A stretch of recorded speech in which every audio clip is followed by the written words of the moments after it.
All right, positive energy all the time. I'm going to talk about this situation with Target because I haven't heard Target being mentioned, but now that the Jay Z album is out, I'm seeing a bunch of live streams and a YouTube conversation on it. I'm not sure what's going on with that, but I'm going to discuss whatever I can figure out.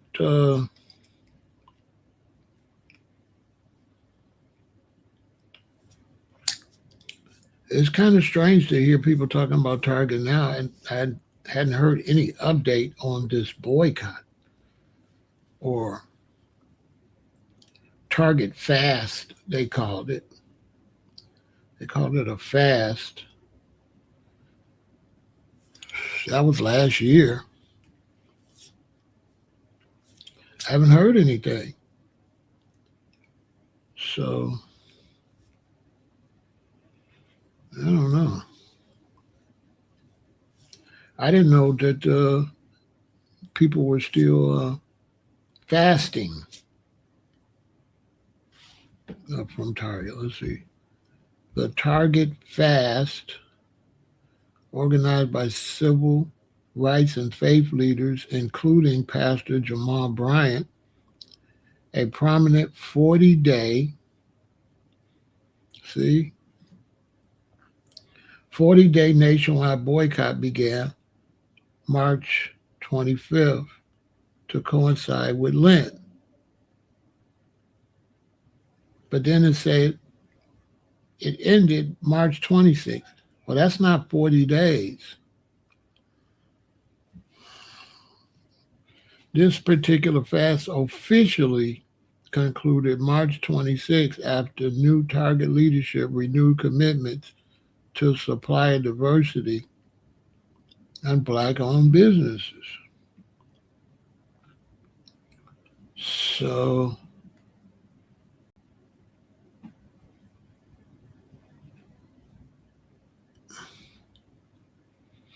I'm a little confused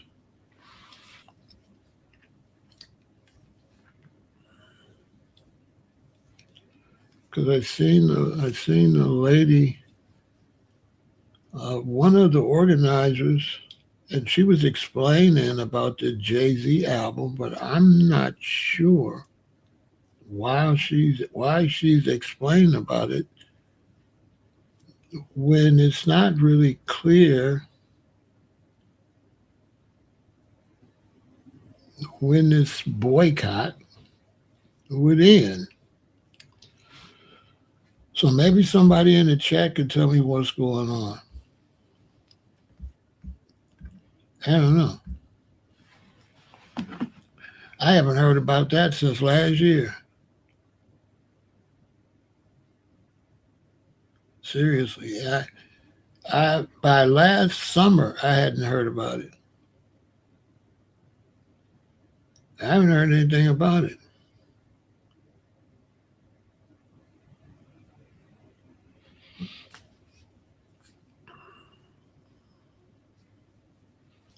So it's just weird. Now they're talking about a fast. They're talking about a boycott of Target. I'm like, what? What boycott of Target? You mean from last March? Oh, I haven't seen it on my Instagram. I haven't seen it on YouTube. I don't be on Facebook, so it might have been over there. I don't know. I'm not sure. A lot of us, we just post. We don't necessarily see what nobody else is posting. But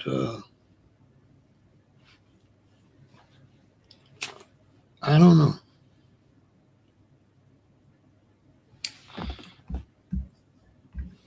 When did the Target boycott end?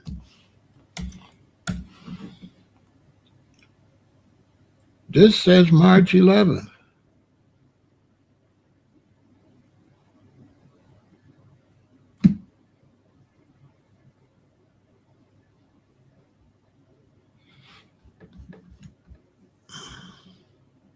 What the hell's going on?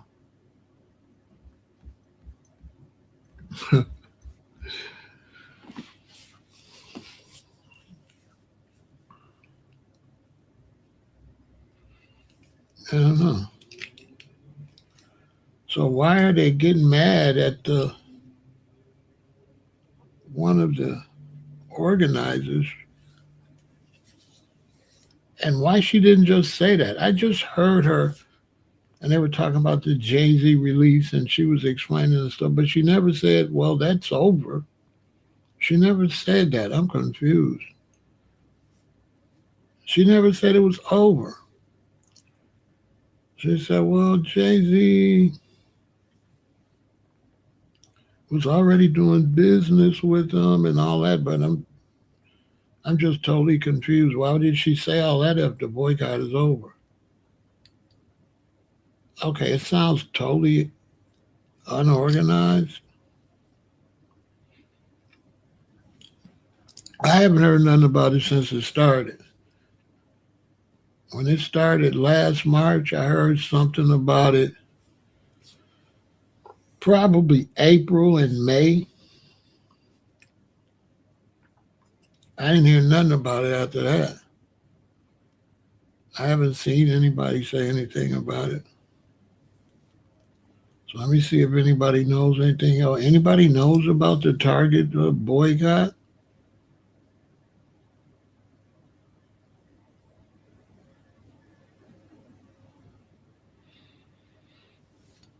Have you been getting any updates? I mean, that was last March when it started. I'm trying to figure out why I haven't heard anything about it.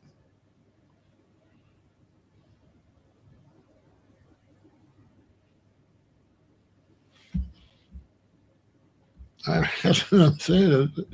I haven't heard it. I haven't heard anything about it. I wasn't against it, but I didn't take it serious. I don't really like the Pastor Jamal. He's like Jesse Jackson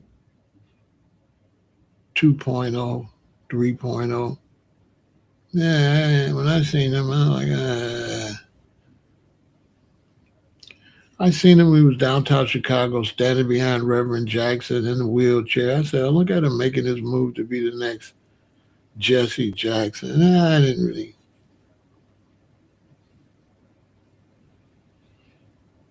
Here we go with the Jesse Jackson, Al Sharpton, same play, boycott.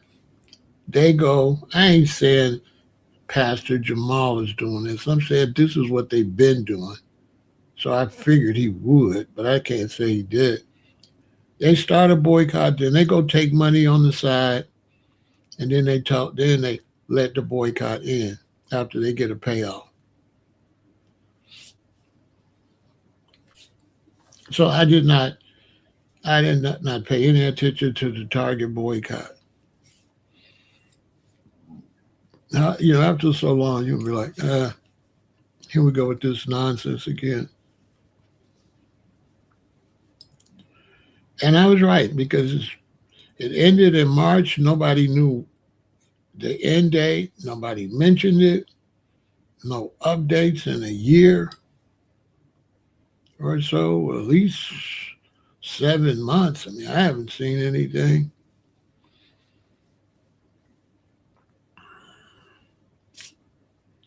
I do remember Target put some new people in there, and maybe it ended. Okay, if they put new people in, it ended. Then what's all the big to do over Jay Z's album? It's just confusing.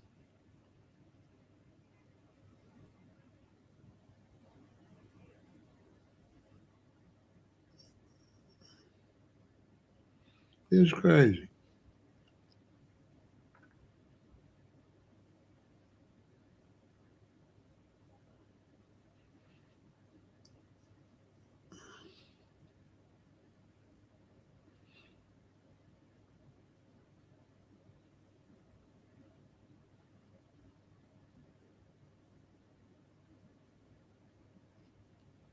Plus the DEI thing, you know, those civil rights and DEI things, those things are a scam.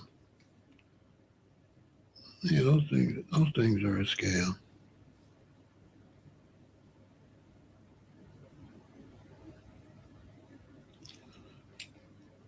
DEI is nonsense. Okay,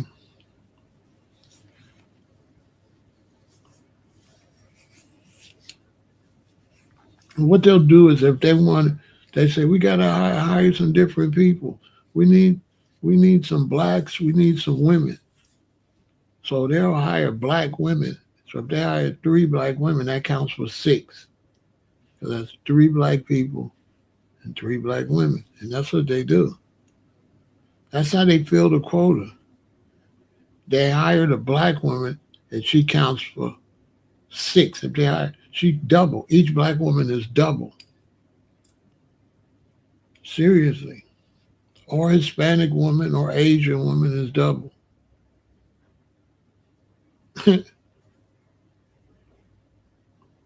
Yeah, I bet y'all didn't know that. They count them as double. How many blacks you got? 10. How many women you got? 10.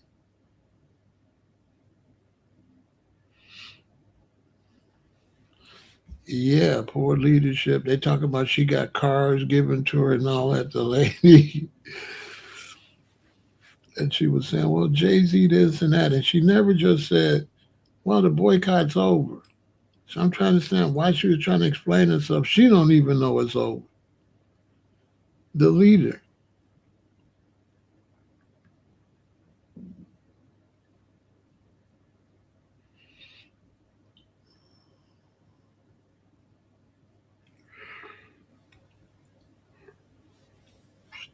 Make it make some sense. I never I never stopped going to Target. I didn't see too many of those and I just don't believe in it anymore. I didn't see too many. It's boycott this, boycott that, and it never followed through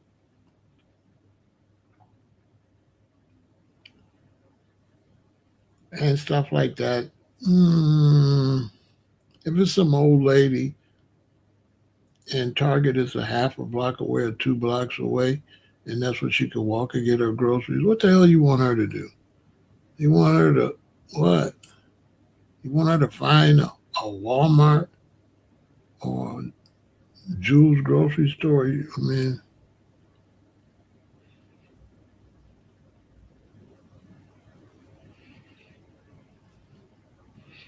I don't know. I'm trying to see if anybody knows what was going on with that because, from what I understand, it's been over. It concluded March 2026. From March 2025 to March 2026, after new Target leadership renewed commitment to supply diversity in black-owned businesses. I guess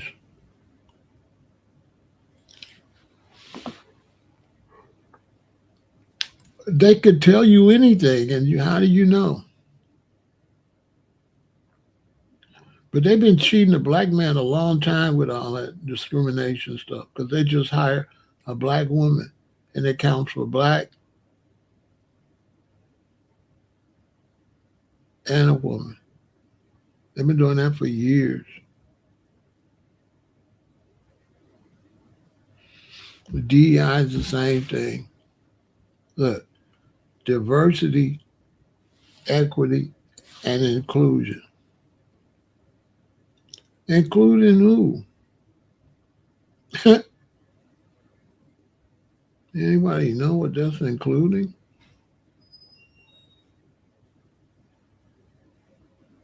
It ain't including no black men, I tell you that. You don't see no black men working in none of these places.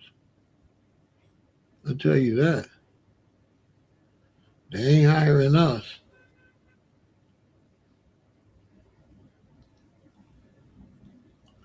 And diversity, man, look,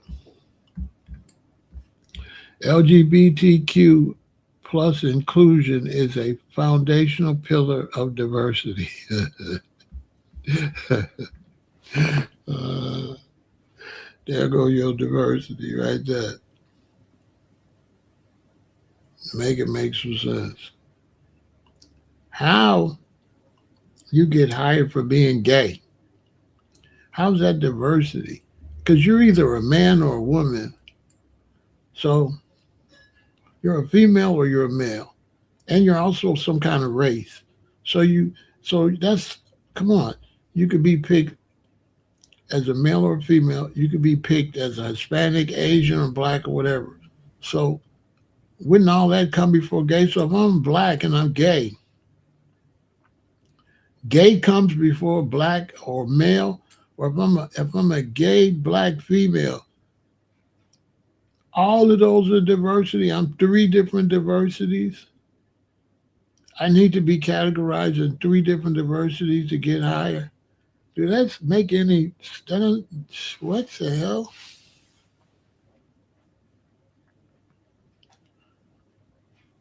What?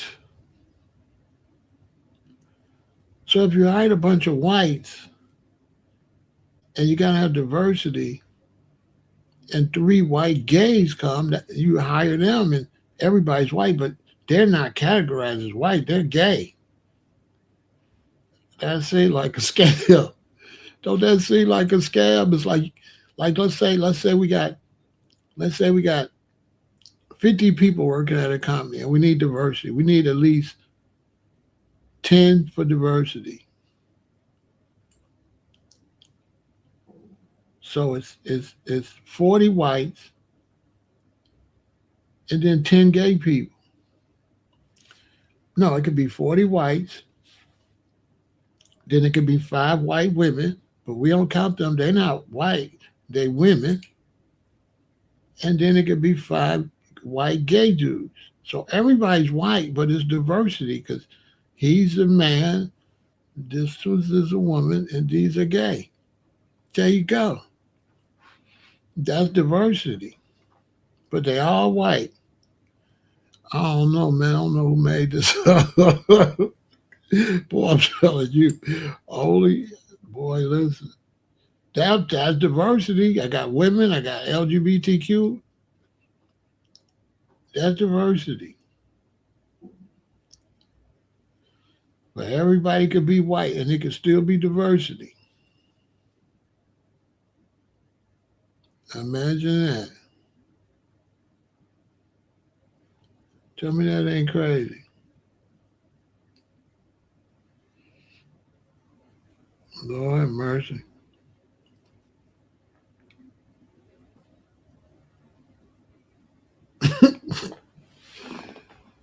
You can't make it up.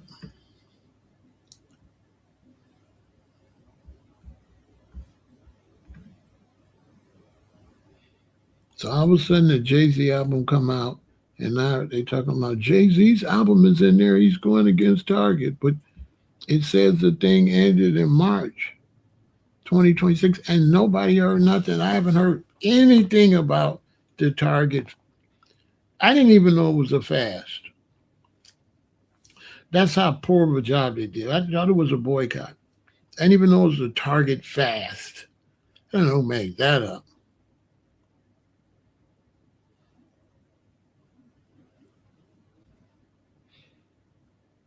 I tell you, man, make it make some sense. So it ended. So I'm wondering why everybody complaining about Jay-Z album.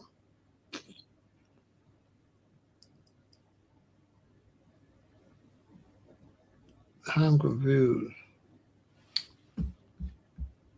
It's June, March, April, May. This thing ended almost 3 months ago. 3 months ago. Were they talking about Jay Z's album in Target? I'm confused. What's up, King Az?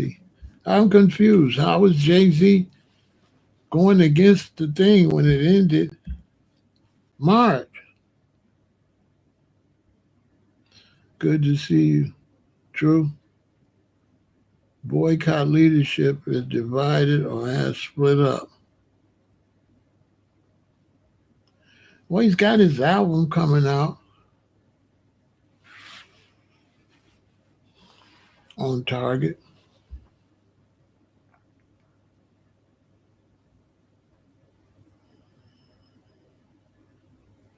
Mm-hmm.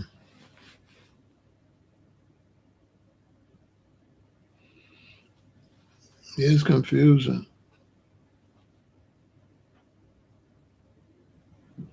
I was trying to see if anybody else knew what the hell's going on, because how they mad at Jay-Z for selling his album at Target.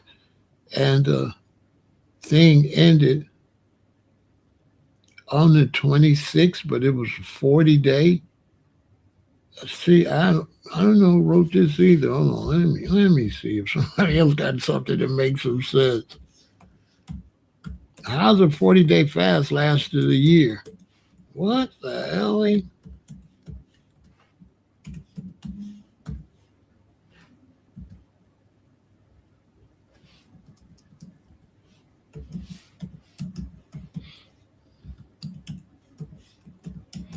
Oh no.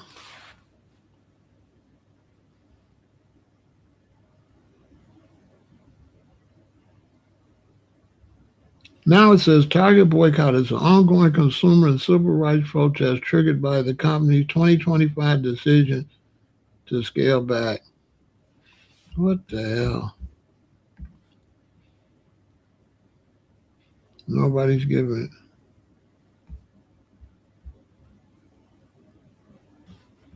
I have no idea. I don't think nobody knows what's going on.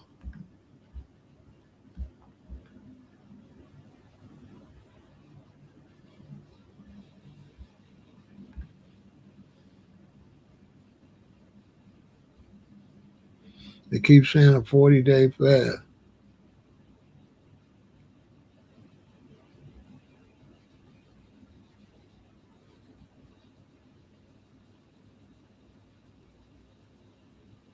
I don't know.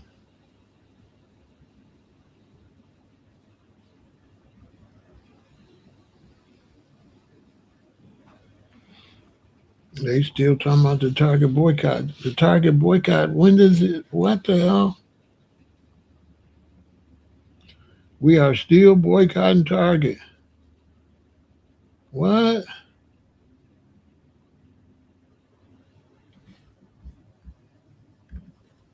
I don't know.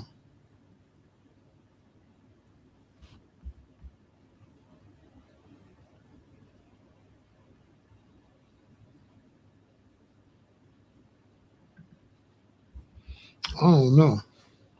They say they still boycotting.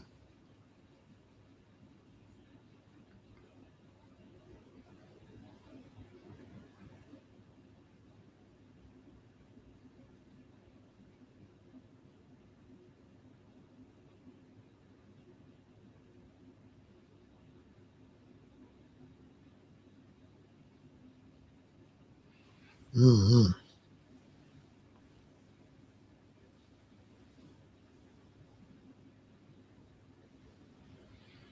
They say Jay-Z is facing mixed reaction after partnering with Target. I'm totally confused. I don't know what's going on.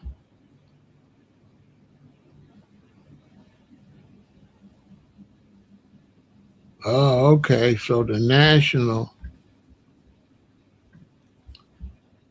faith-based leadership, probably under Jamal, called the boycott off, but the grassroots organizers say the boycott goes on. Okay. And how are we supposed to know?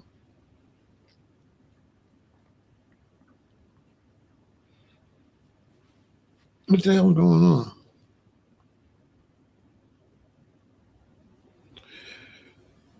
I don't know. I ain't gonna lie. XYZ. They say they didn't like Target getting rid of his DEI program, but DEI don't mean black.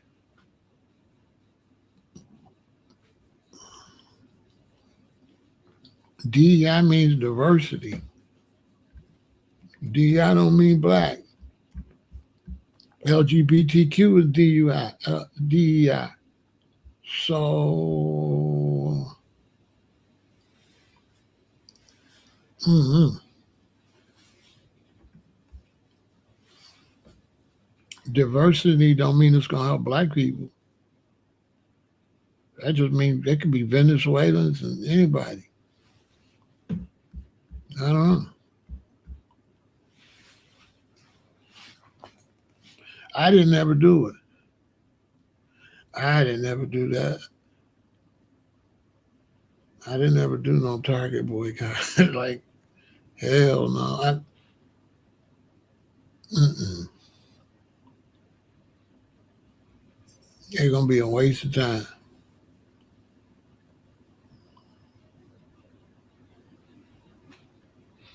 They have us go out here and they have us do these boycotts, and then they go and they cut a deal and get paid to call it off. We watched Jesse Jackson and Al Sharpton allegedly do this for years, like a shakedown, and use us for the shakedown, and we don't never get nothing. I'm telling you what I know, like a shakedown. But then they the ones that call it off. But then we don't know why they called it off. And the leadership that starts the boycotts are the ones that get paid to call it off.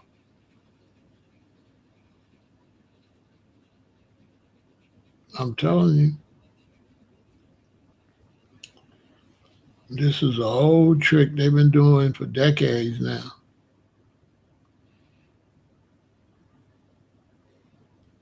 Al Sharpton was the best at it. Get us to boycott, and him and Jesse Jackson go in there and hobnob and then call it off once they get their money. Say they promised us this and that and that. Yeah, they promised us stuff, but they paid you.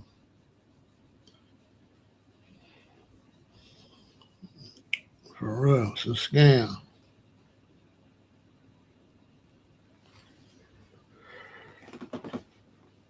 It's a scam. They've been doing that for years. They've been doing that for years.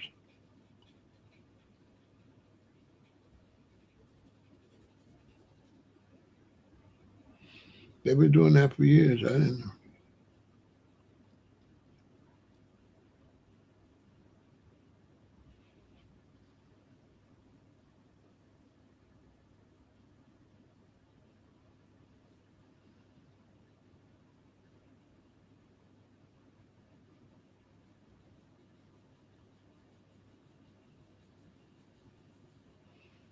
Oh, I hear you, Brooklyn.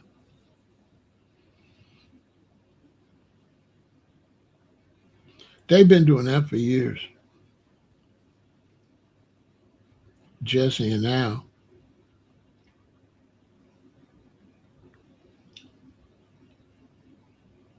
I knew Jamal was going to get under when I seen him standing behind Jesse Jackson downtown Chicago, and Jesse was in that wheelchair. I said, look at Jamal moving up, trying to move up and get that position.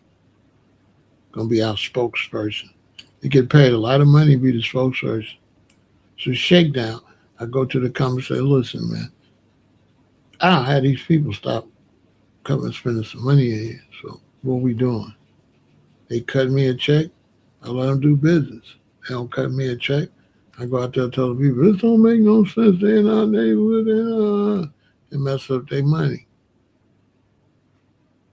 That's all it is. A scam. It's a shakedown. They've been doing that. Black leadership.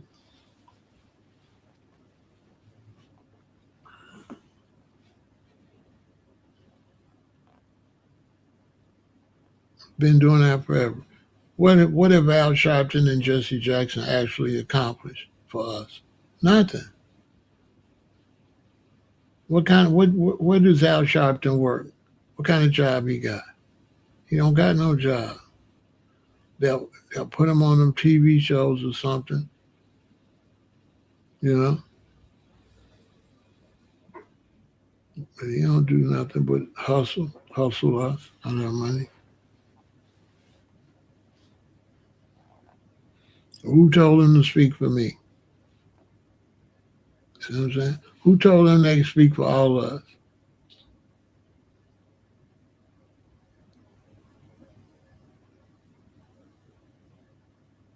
You know what I'm saying? It's old the trick. Hell, the preachers be doing that too. Kept saying, you sinner and change your sin and take out people's money and tell them Jesus love them after they pay them. If you don't pay them, you're going to hell.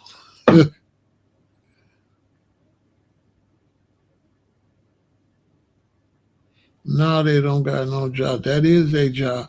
Shaking down companies, a shakedown. They shake down the police, the fire department, everybody.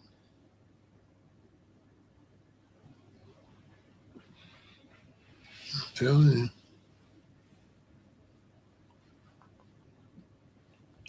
A big old con. But anyway, look into it. I don't want to talk about this long because it's too negative. You know what I'm saying? I didn't do it. I went right and bought Jay-Z album as soon as it came out.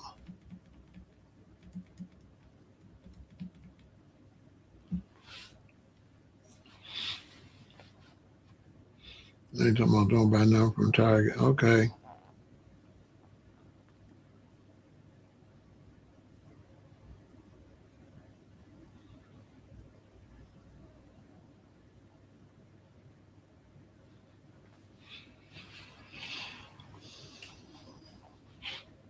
My daughter told me, Dad, don't tell me you went in there and bought Jay-Z's album.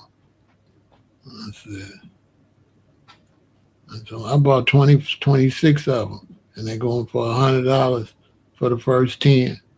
The other one's gonna go for 1,000. Just let sit on them. So I'm gonna give you two, your brother two, and your other sister two. She's like, thanks. Yeah, thanks. Sit on them, y'all young. They're gonna be worth $1,000 each. Just you can't damage them. Wrap them up real good and put them up. Don't worry about daddy. Daddy know how to get his money. As soon as they all gone from Target, I have a few for sale. Yeah, I bought 26. I think 24 or 26 cost me like $1,000. I forgot how many I bought. I think I bought 26, 24, 26.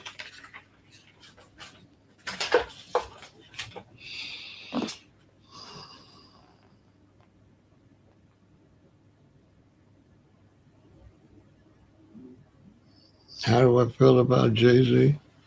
Shit, Jay Z is a great artist and a great businessman.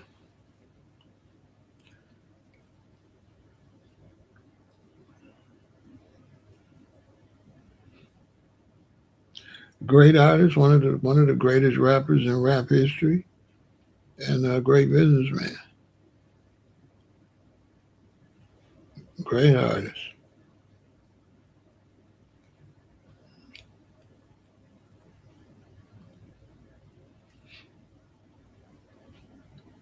I like the whole family. Him, Beyonce, and the kid. Smart. White people been doing it like that. I'm not really big on hating on black people like that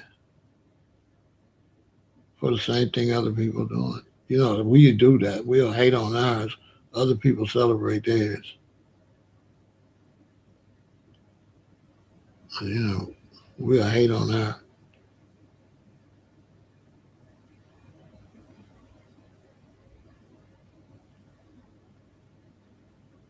They resurfaced the Target boycott to try to block them. They're not blocking, dude. Man, them album's gonna be gone.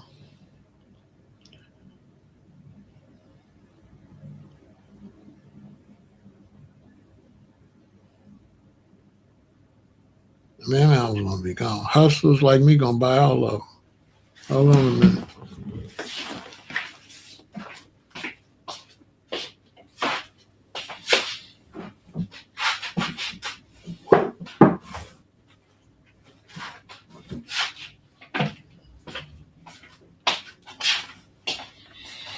Which I got 26 of them. You know what I'm saying? Every day I'm hustling. Every day I got 26 of them. You know what I'm saying? They white albums. I got them kept in prestige and excellent conditions. As soon as they sell out, $100.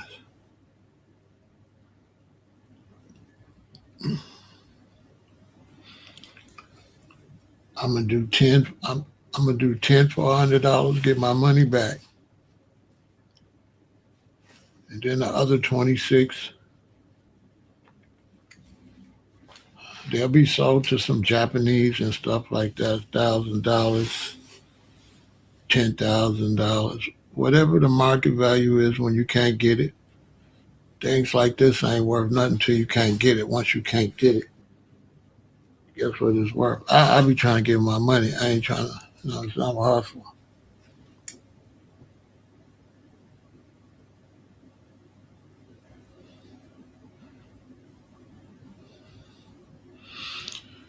Yeah, I'm a hustler.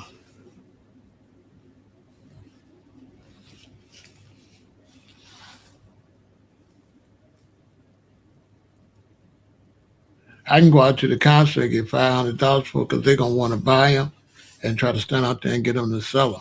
Now, I'm gonna get them to sell. I'm gonna get them to sign. I mean, get them to sign them. I'm gonna get them to sign probably about five of them. I gotta call some people. If I get them signed,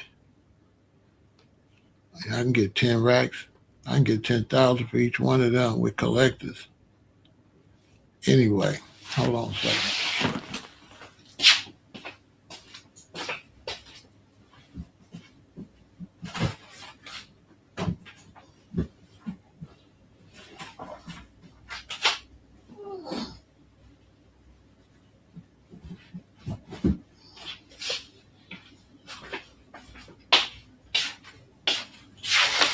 Yeah, I got a container full of them. I think 26. I bought 26. Hey, April. You know what I'm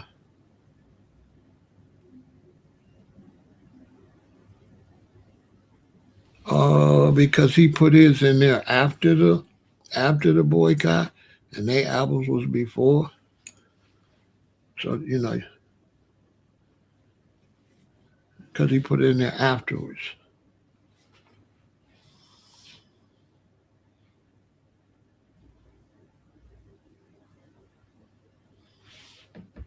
That's what they saying.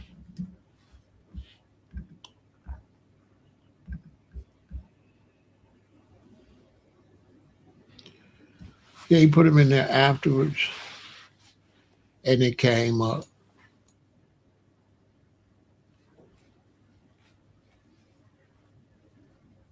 It made kind of sense. It came up because he helped Target for them make a whole lot of money. So like, dang, bro, why you helping them make money? But at the same time, it say that this particular fast officially concluded March 26th. So now they're saying half of the organization said it's over. The other half says it's not over. All right, then take that up between the organization.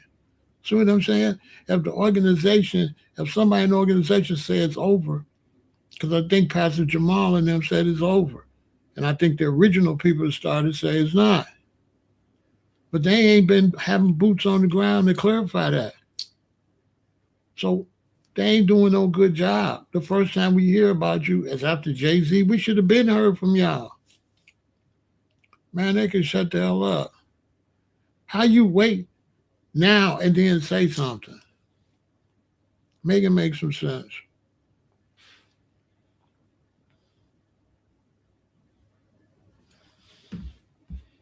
If you try to hurt Jay-Z money, you're dumb as hell. As soon as he do them big concerts in New York, that shit flying off the shelves. You ain't gonna see an album no more. Come on, man. People crazy.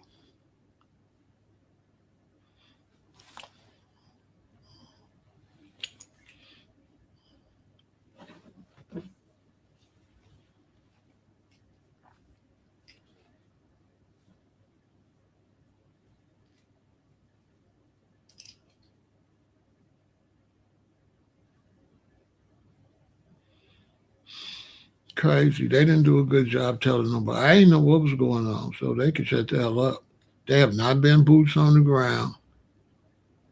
They say the lady got a brand new Cadillac or truck or something from somewhere. See what I'm saying? But that don't mean she got it from the boycott. But she up there saying it's all right, Jay Z. She's saying it's cool. I don't know what's going on with them people. That's why I didn't ever do the boycott. I didn't do the boycott. I didn't do the NFL. I did the NFL boycott, and brothers still wouldn't watch the NFL. After that, after the Kaepernick, when I seen all them black brothers still watch the game, I'm not fucking with y'all no more like that. And that's when the Bears had like one of the best seasons up to this point. And I didn't watch all them Bear games, thinking brothers gonna stand on something, and they ain't even do it. You know what I'm saying? I wish I would. You know what I'm saying? I'm not doing no stupid ass boycotts that everybody ain't gonna do anyway. Come on, man. If you was that strong, you'd open your own goddamn store. You want to make a change? Open your own store. How you gonna boycott somebody else's store? You still ain't got no store. So now you're gonna go give all the money to Walmart, and you still giving it to everybody but us. I don't. Shit don't be making no sense. You don't go to Target, so now you're gonna go to all the other stores that we don't own, and at the end of the day, the money's still leaving our hands and ain't never coming back. Make that make some sense.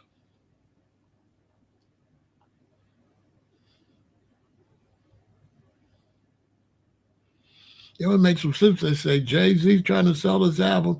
We demand Jay Z come and open a store in one of these black neighborhoods. Okay, now you talking. We want Jay Z to help us get our own stores. All right, now you talking. But as far as don't go to Target, go to Walmart. I guess I don't know. Sounds stupid to me though. You know what I'm saying? It sounds stupid to me. Don't go to Target, especially when Target is right there and some older lady, and Target's right down the block, and that's where she go get her little juice and her little oranges or whatever she be buying. And you telling me this lady now got to go all the way, a long way, to get her groceries or whatever she can get? That don't make no sense. Because of what? What happened? But you shopping everywhere else. You know what I'm saying? That just make no that don't make no somebody else that don't care nothing about you either. Like what's the difference in Walmart and Target?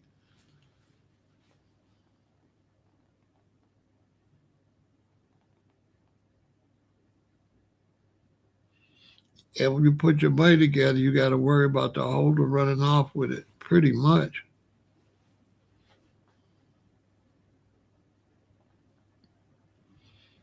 I mean, this is the way it could be done. It could be done where it's there. It's a way it could be done, but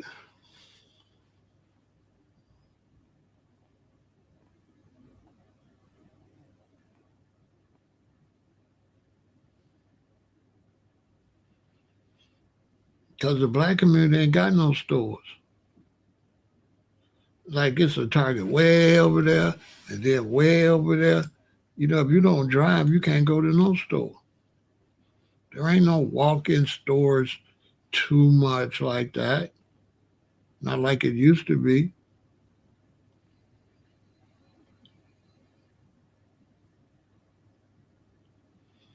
People taking Uber just to go get their groceries.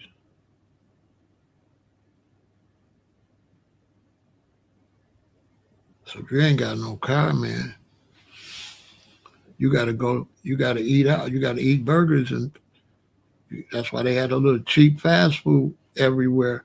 That's where people eat at.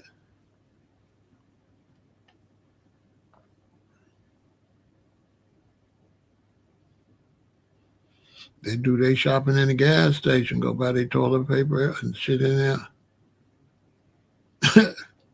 I ain't lying.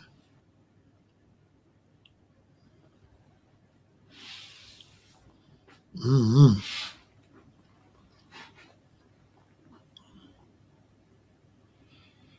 I don't know. We gotta get our own stuff. I don't know. I don't like the idea. Oh, you won't hire us, so we won't buy from you. You know, it's like anything but open your own. That's the part I don't like. I don't understand. Never, it's never a suggestion to open our own. There's never a suggestion. It's just kind of crazy. Now I know we can't open up targets for everybody to go to, but still, you got to start somewhere.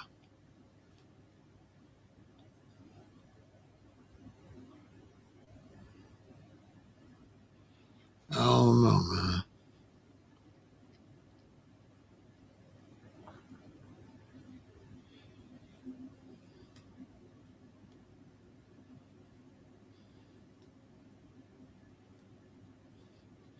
And then they hired somebody that said he was going to do better. So I don't know why the other half of the group is still boycotting them when the person that made that decision and already stepped down.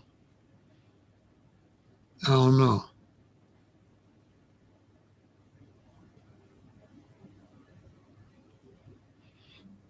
I don't know. I don't know what you mean by that. They bought up the board like Monopoly. Uh, mm, maybe kind of, sort of.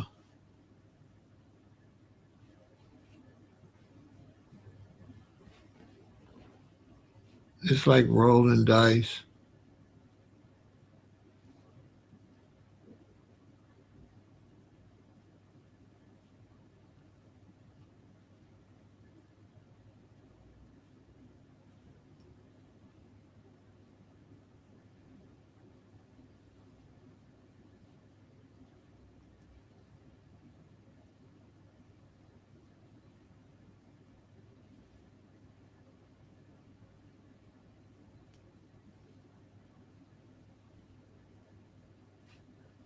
The way when people don't eat right, they ain't gotta go to the store like that. They buy a bunch of frozen stuff. They only gotta go to the store once, twice a month, and they just buy a whole bunch of stuff. Like, but a lot of black people, they have arrangements. Somebody come pick them up when they get their money, and they go and they fill up the car with everything, and they go put all this meat and all that stuff in the freezer, and they got everything stacked up. They go to these little outlet stores, like the one over there on 71st, right off of the freeway. You can go there, you can get stuff bulk, and that's basically how they survive. They go get all their juice and all that stuff bulk, real cheap at the cheap store. And they got enough to last till they get their wick, you know, get their food stamps. They got enough.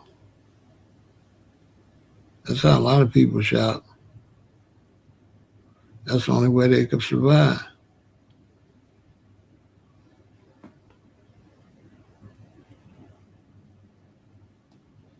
Real talk. Survival rough out here right now. If you don't know, you better ask somebody. It's rough. The people that got to like nice jobs and homes, they're gonna be the last ones to find out how bad it is. They're gonna be in the dark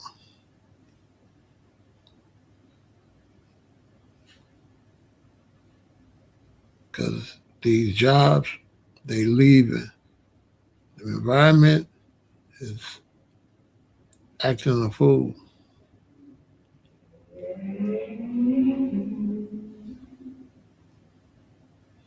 I'm talking about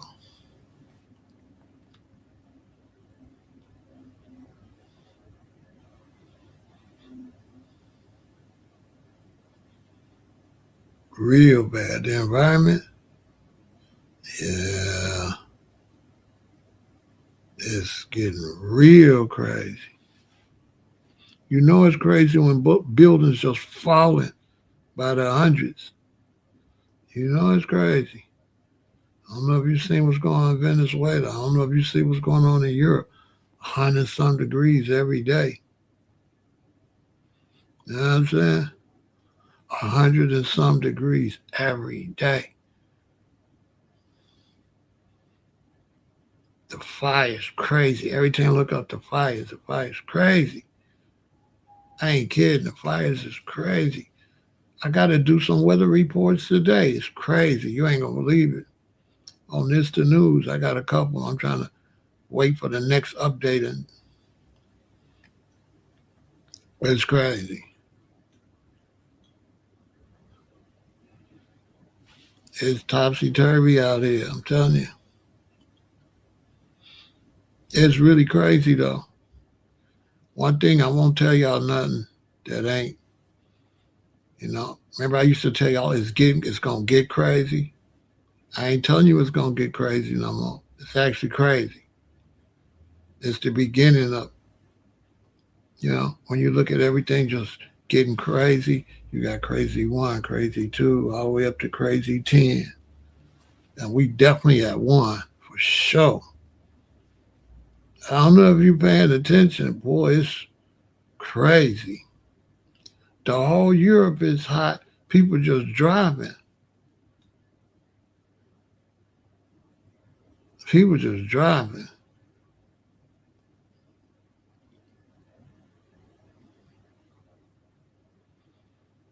You should see these tornadoes in America, man. Around, man, these tornadoes, they playing it off because they don't want to scare y'all. Man, these tornadoes acting a big fool.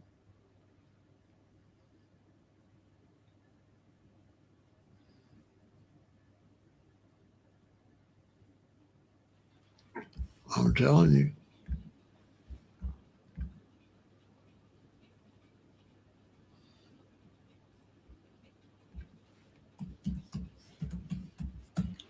Man, let me tell you something.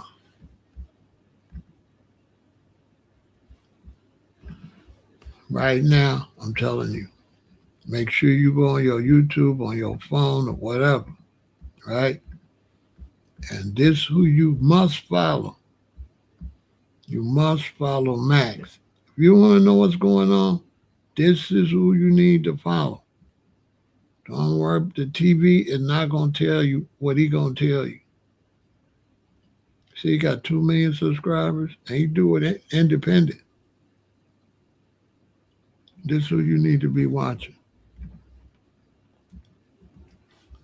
You need to have him saved. I'm telling you.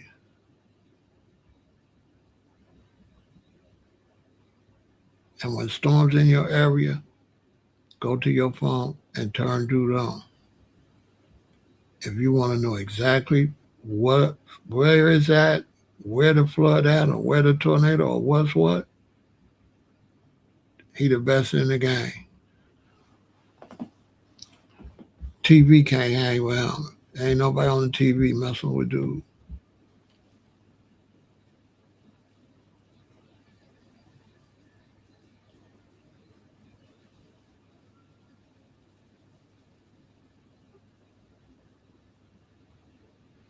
How does somebody unalive from the sun when the southern part of the earth is hotter? Because you got different types of hot. All 100s ain't the same 100.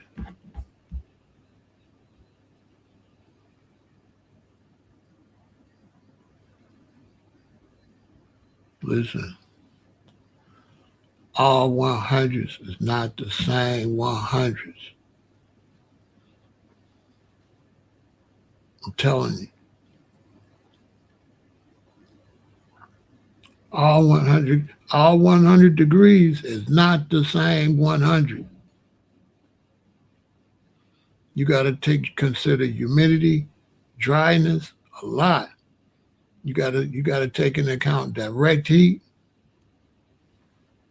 100 degrees All 100 degrees ain't the same 100. I'm telling you right now.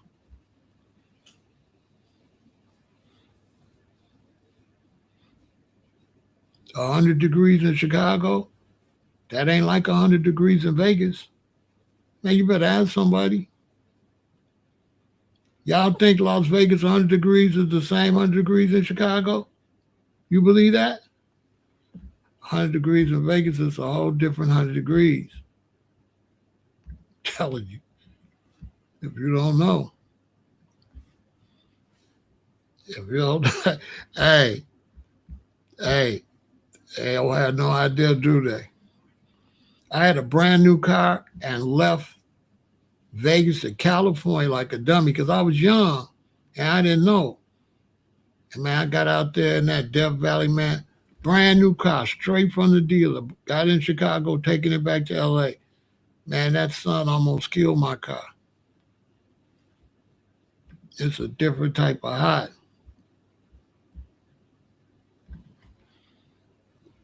It ain't the same hots.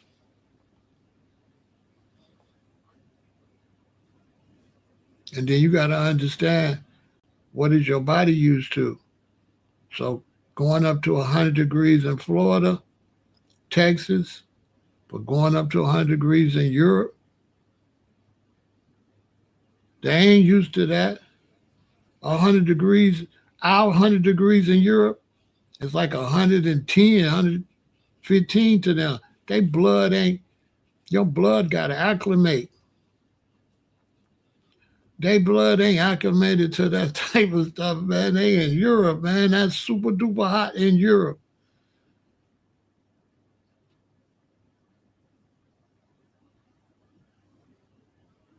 You can't imagine it. It ain't funny. That's for sure.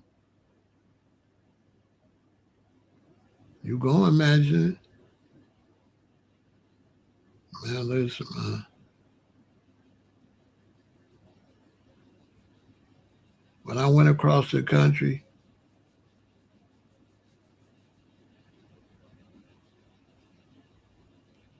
I thought I was like going to Africa or something, but really, the Most High wanted to show me something. You know what I'm saying? And when I left here and I went to Hawaii and back,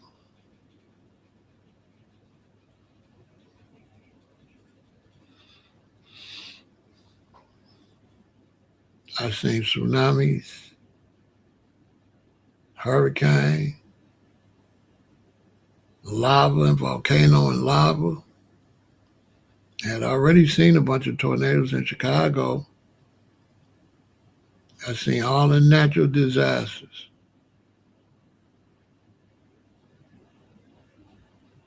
Earthquake is by far the worst. The rest of them be coming. Earthquake don't come, just boom, that's it. Ain't no warning. And you got different type of heat, like the sun be tripping. You know what I'm saying? Like you'll have 100 degrees one day, but you'll have 100 degrees the other day, and it's like the sun is tripping. It ain't like the same 100. It ain't no moisture nowhere in the air or nothing. It's like it's suck all of the moisture out the air. Same 100 degrees, but like different humidity. So when they be saying humidity and all that, hey, them some serious words.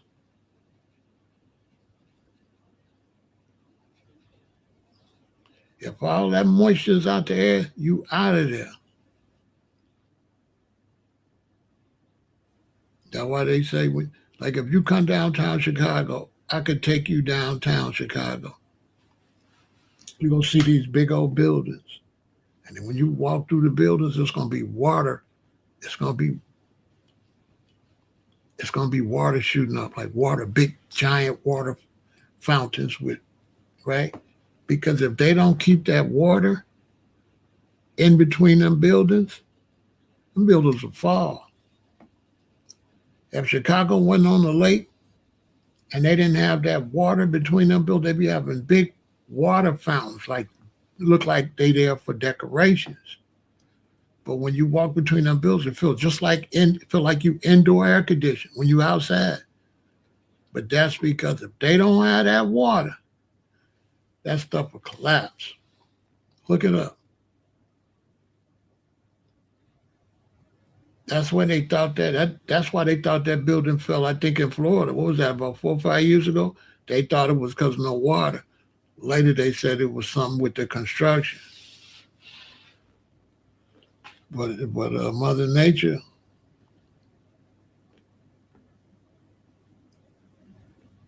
get real ugly.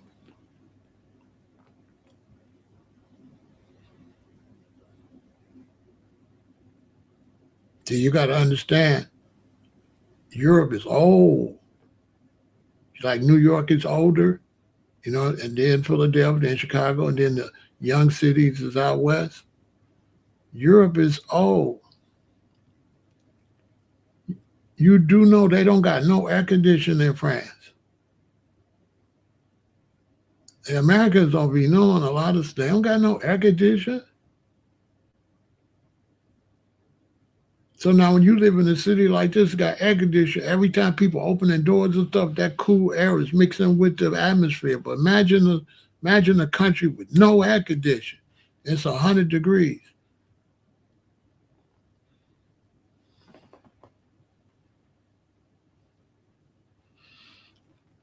Them countries like that, though, they be having water.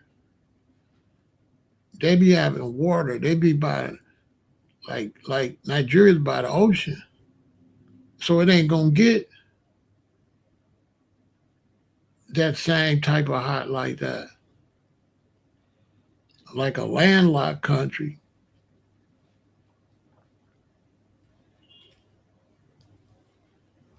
Like Chicago, like Nigeria got how many trees in them jungles? How many trees France got? None. All that make a difference. No trees, no shade, just old concrete buildings everywhere. You know how they get? They don't got they don't got a lot of trees and stuff like that. In Chicago, we got forest reserves right in the city. You can be in the city of Chicago and go to forest reserve. We got trees everywhere. We got we got some of the most trees in America. Chicago's known for that. And guess what? We by the lake and the river. We got the Chicago River run down the middle of downtown, and we got Lake Michigan run up the side. That's going to always provide some type of moisture.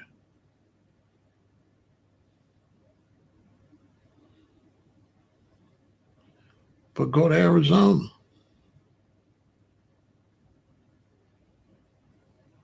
You'll see.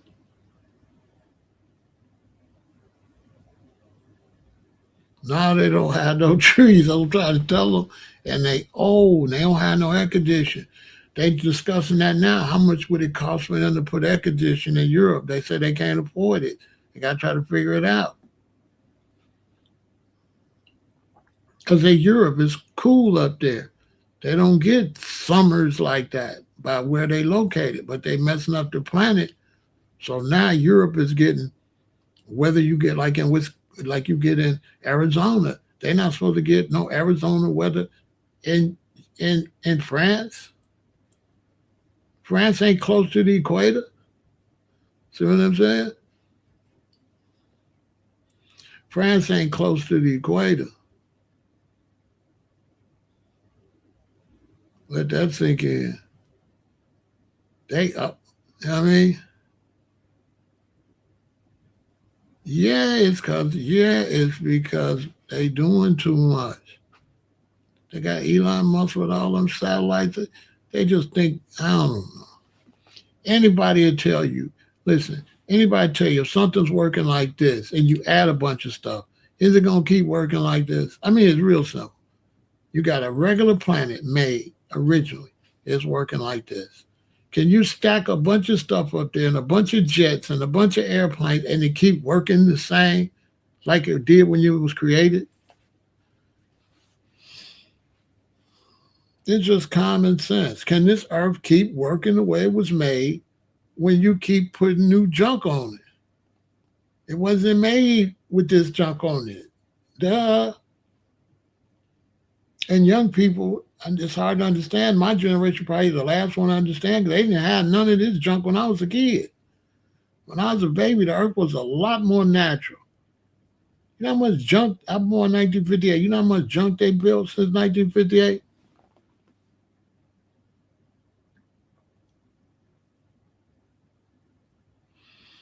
You would be surprised at the difference. You would be surprised at the difference. It'll blow your mind how much they changed this planet like that for the worse. It's bad, y'all. It's bad.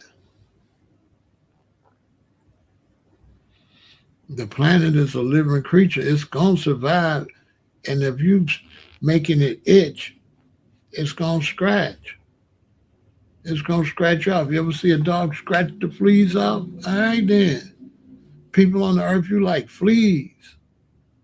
You irritating the earth, and the earth is alive, and it's like it's gonna get rid of you. This I can't understand why they don't understand. It's gonna clean itself. It's gonna be like, okay, there's too many buildings, there's too much junk. Gonna shake it off. It's gonna start shaking that, the earth gonna start shaking, shaking. And stuff gonna come out of it. Lava and she gonna start acting a fool. I don't know. Something wrong with these people anyway. Microwave, far removed from nature.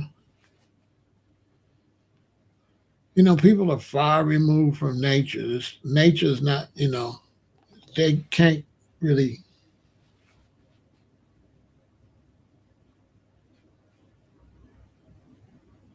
comprehend nature.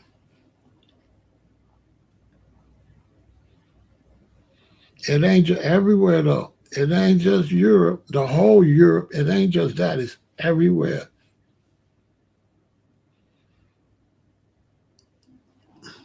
Thank you, Tammy. It's everywhere. It's not just, you know what I'm saying? Yeah, I think Sedona's on fire. A whole bunch of places on fire. I gotta do lives on them.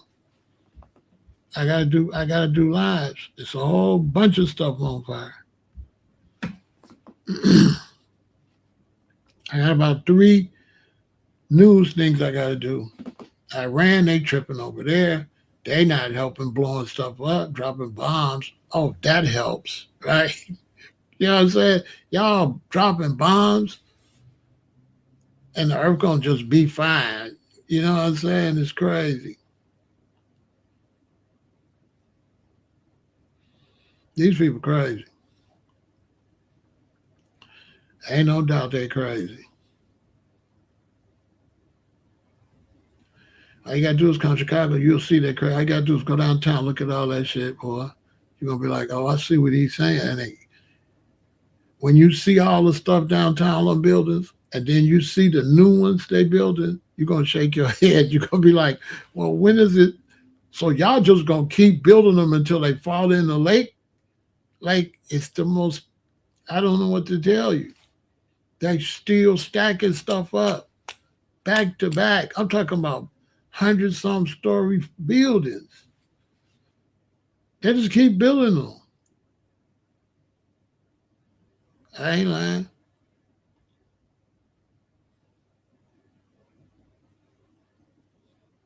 Like they'll let some billionaire in another country come and buy a spot and build a big old building. They don't care if he can get nobody in it or not. Hey, these people cuckoo for Cocoa Puffs.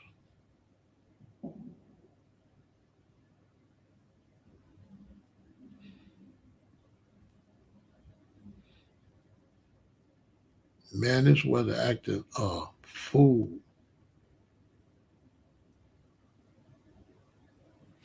I ain't kidding.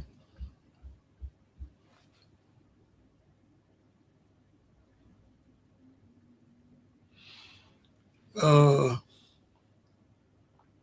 they got to move out everywhere. They ain't gonna know where to go. They ain't gonna know where to go. The data center's drinking up all the water, so ain't nobody gonna have no water. They gonna all move here. Yeah, it said that in the book of Revelation. They don't believe nothing. John went out there after they was unaliving all the apostles, all the disciples, and John went out there on the island off of Greece. And then John had visions, and John wrote all of that. It's the reason that's the last book in the Bible. John seen all that. John had these visions, and he wrote all of that. And imagine he write it and he don't know what he writing. Imagine he describing an airplane, but he don't know what it is. We know what it is now, but he didn't know what it was. He said he seen a monster. All he can call it is a monster or something. He's seen a beast. You know what I'm saying? Imagine if you, back in ancient time, you have a vision of the day and you see a big ass 747 jet taking off and they don't exist. And you're going to say you seen a beast. It's making all that noise. You know what I'm saying? That's why the Bible deep as hell. You got to get a Gideon though and just read it. You can't read it like no religious book, but if you just read it, man, it ain't nothing better than that. It ain't nothing on TV. Ain't no book better than that.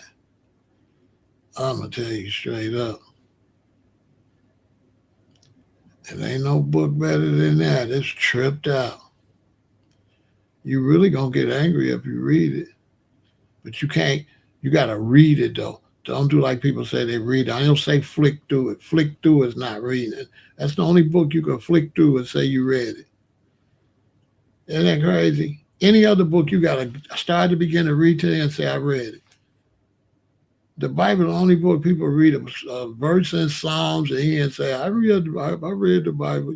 No, you did. You what? You flicked through what?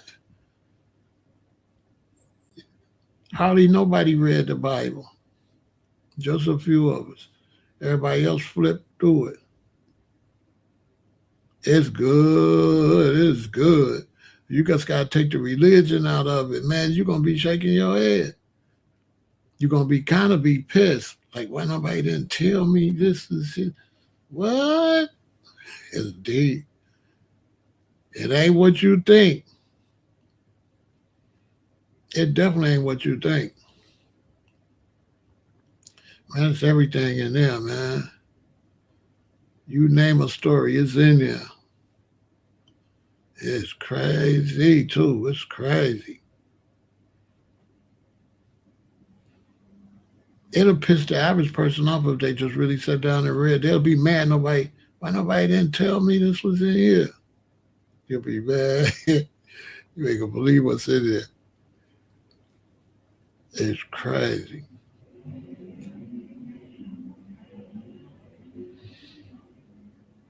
The stories, but a lot of it is historical references. And they just call them stories. They call them stories, but they only call them stories because somebody repeating what happened.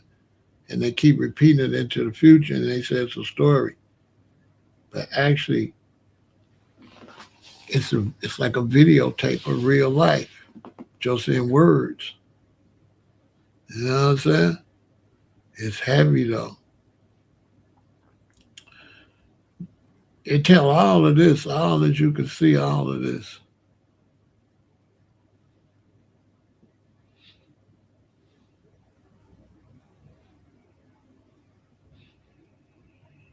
It's definitely getting bad. You could try to get some food and water and stuff like that, but it's unpreparable.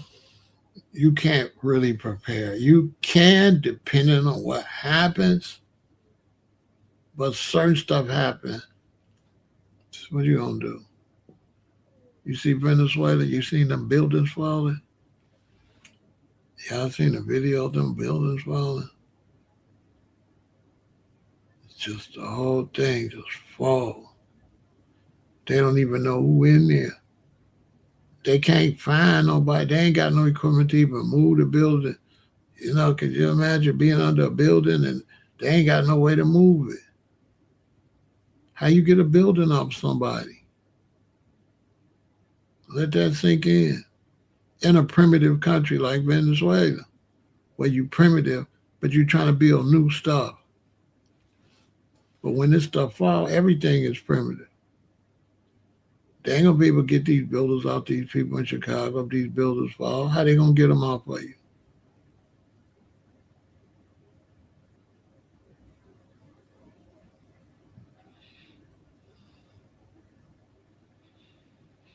And then if you're there long enough, the rats and possums gonna come and eat you.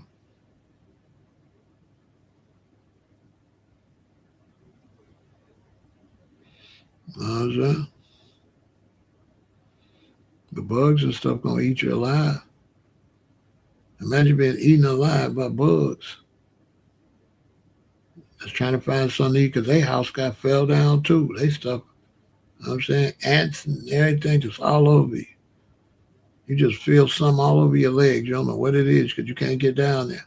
It's just eating your ass alive. Until you just go numb down there. You can just feel them chewing it, but they don't even hurt no more.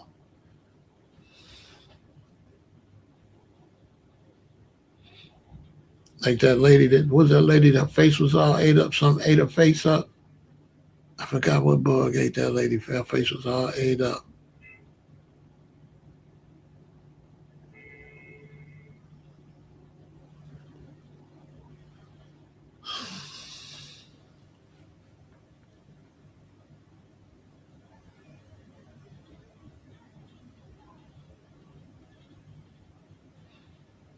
A lot of that stuff is prophetic. Like Alfred Hitchcock, he was like on some prophetic.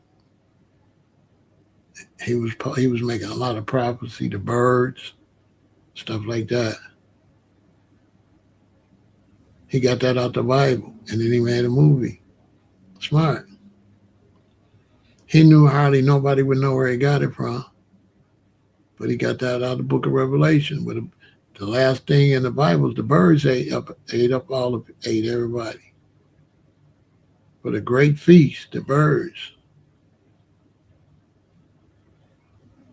He put it in the movie. Smart.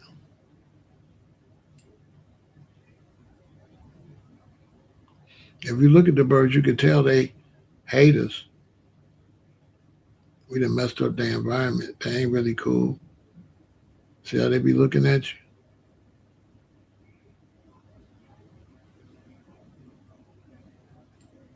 Pay attention to the birds. Look how they be looking at you. They'll be up on them wires and stuff. They be looking at you.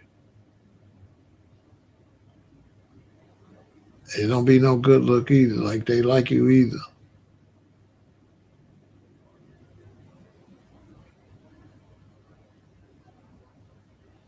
And they can tell if you eat animals or not too.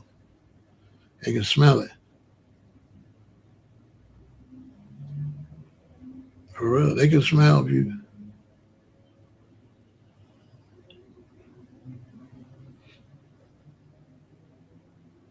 Like when I lived in the wild, a lot of hippies and different ones up there that ate chicken and all that, the mongoose used to ransack their tents, ransack their camps. I lived up in the mountains in the rainforest. It was all kind of creatures, but they stayed like where I couldn't see them around the outskirts. They never came in my camp because they looked at me as like another animal.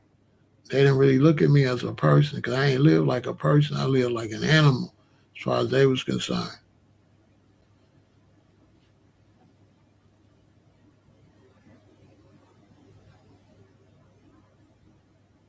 So it's like, you know how you cook? You know, you like cut up potatoes, you got the end out to store them in the jungle. So far as they're concerned, I'm feeding them. You know what I mean? I didn't throw no food in the garbage. I threw all the food in the jungle because I ain't got no meat in there. All this stuff is fruits and vegetables and peels and stuff. It's either going to make fertilizer or the animals out there going to eat it. Hey, I'll tell you a story and I got to go. So I lived in this rainforest, right? So I'm not really paying attention to the sounds in the forest because I guess I'm used to it, right? So one night we sitting up there and everything went silent. Now the reason that story deep because I didn't know they was making no noise, right? So I was used to the forest sounds. If you would have asked me, I would have said it's quiet. But one night, everything stopped.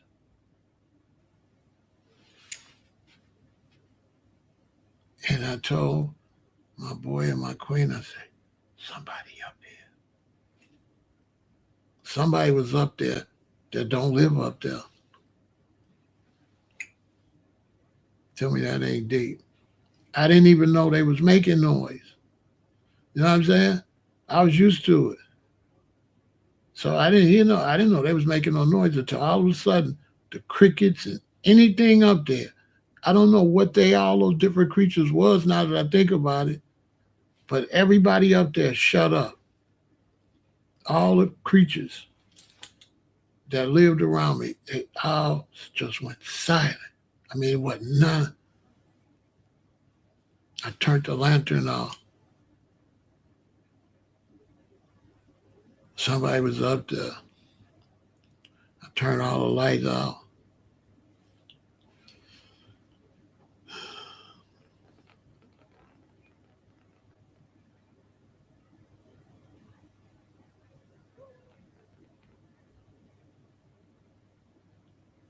It was deep. I was like, oh, I wasn't even, so in other words, they live with me. So when we up there talking and stuff, they talking to each other too. It's like a big family. I'm a part of the forest. That crazy? I was a part of the forest. So they was just,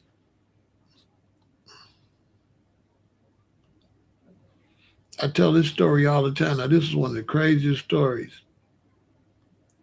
So I had like a army green tarp because I was up there growing ganja. So I can't have no blue tarp and stuff. I'm camouflage. I'm a grower up here. I got my whole family up here. I got my queen, her daughter, and my partner came from Chicago. We live up there. So I'm like the tarp, like right here. I'm sitting towards the edge, and I hear some eep, eep, eep, eep, eep, eep, eep. It's in the sky. It's a little bird. And so when I look on the ground, I see the little bird, the shadow of the little bird going, ew, ew, ew, ew, ew. Then I seen a big ass shadow come behind it. And on the ground, that thing was, you know what I'm saying? And I said, oh, that tripped me out. I say, he trying to, or that big ass bird trying to catch that little bird. He trying to eat him. That's what I said because I had never seen nothing like that before. It's just a big shadow. The little bird was doing this, right? But the big bird wasn't flapping nothing. He was just doing that. You know what I'm saying? So I said, oh, all right. So the very next day, I lived in a rainforest with a lot of trees. So there was like a tree right there. And the top was off of it. So it was like a stump, but a tall stump where the top of the tree broke off. And that bird, I know that was him. He came and he flew and he landed on that top of that broke off tree right in front of my face.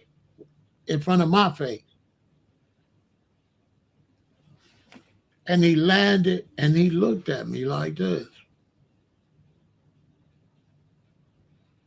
I swear to God, this is how he looked at me. I'm gonna do it for you. When be still, that's how he was looking at me. Now watch this. He came, he landed on the thing, and he did this.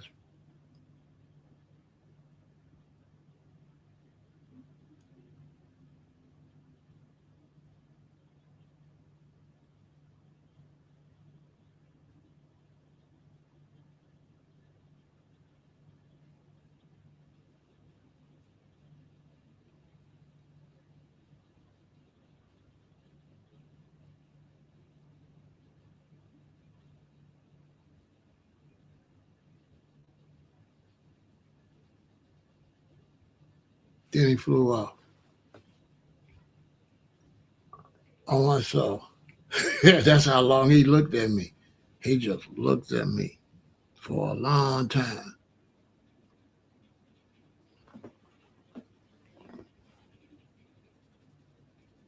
Then he flew off. So I told my family, I said, he know I was the one. He know I was the one that seen him go eat that bird, right? I knew what it was. I knew he came back, let me know. I heard you. I heard you when I heard you. Real shit. He didn't look at none of them. He looked at me, the one that said, oh, that thing the day before, that next day. So I had this older, like one of the original black Hawaiians, this Hawaiian, real Hawaiian family, because the other ones is Polynesian, they ain't Hawaiian, they mixed. But I used to hang out with the original black Hawaiians, original Hawaiians. They dark like this, darker than me, really. So I went up there and talked to the old man up there. And I said, a hawk came and landed on a broken tree uh, and stared at me. And he said, he was welcoming you. He was welcoming you and he blessed your land. That's what he told me. He said he was welcoming you and bless your land, let you know that he likes you and you welcome to stay there on his land because he considered that's his land. I said, are you serious? He said, no, they fly. I think he said like they fly in like a 3 or 5 mile radius. And that a big like 3, I think he said like 3 mile radius, that's all his territory. Another hawk cannot fly in that circle or they fight. And I was in his territory. And he was welcoming me. So I said he just sat and watched me. He said, oh, he been watching you. You just didn't see him. He been in them trees. He know he been watching you. But he just wanted to introduce himself.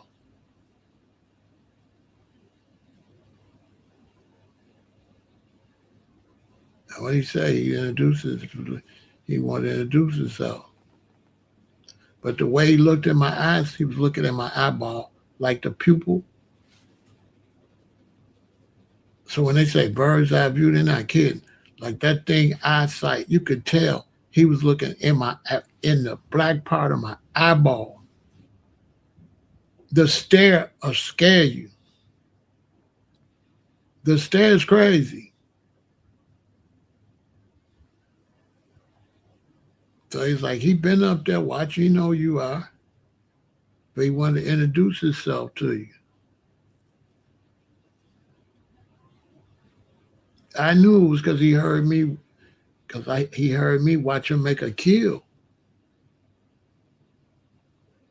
But that's what the Hawaiian elder told me. He said, oh, he just introduced himself to you and he blessed your land. He welcomed you, he blessed your land.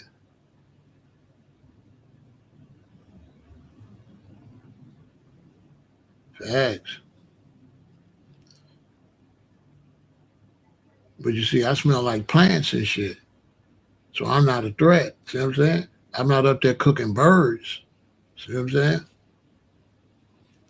So I'm not eating no animals. So I'm not hunting on his grounds, right? See what I'm saying? I'm not of no type of threat to him because I don't eat where he eat, and I don't smell like I'll eat him. You know what I'm saying? I smell like the jungle.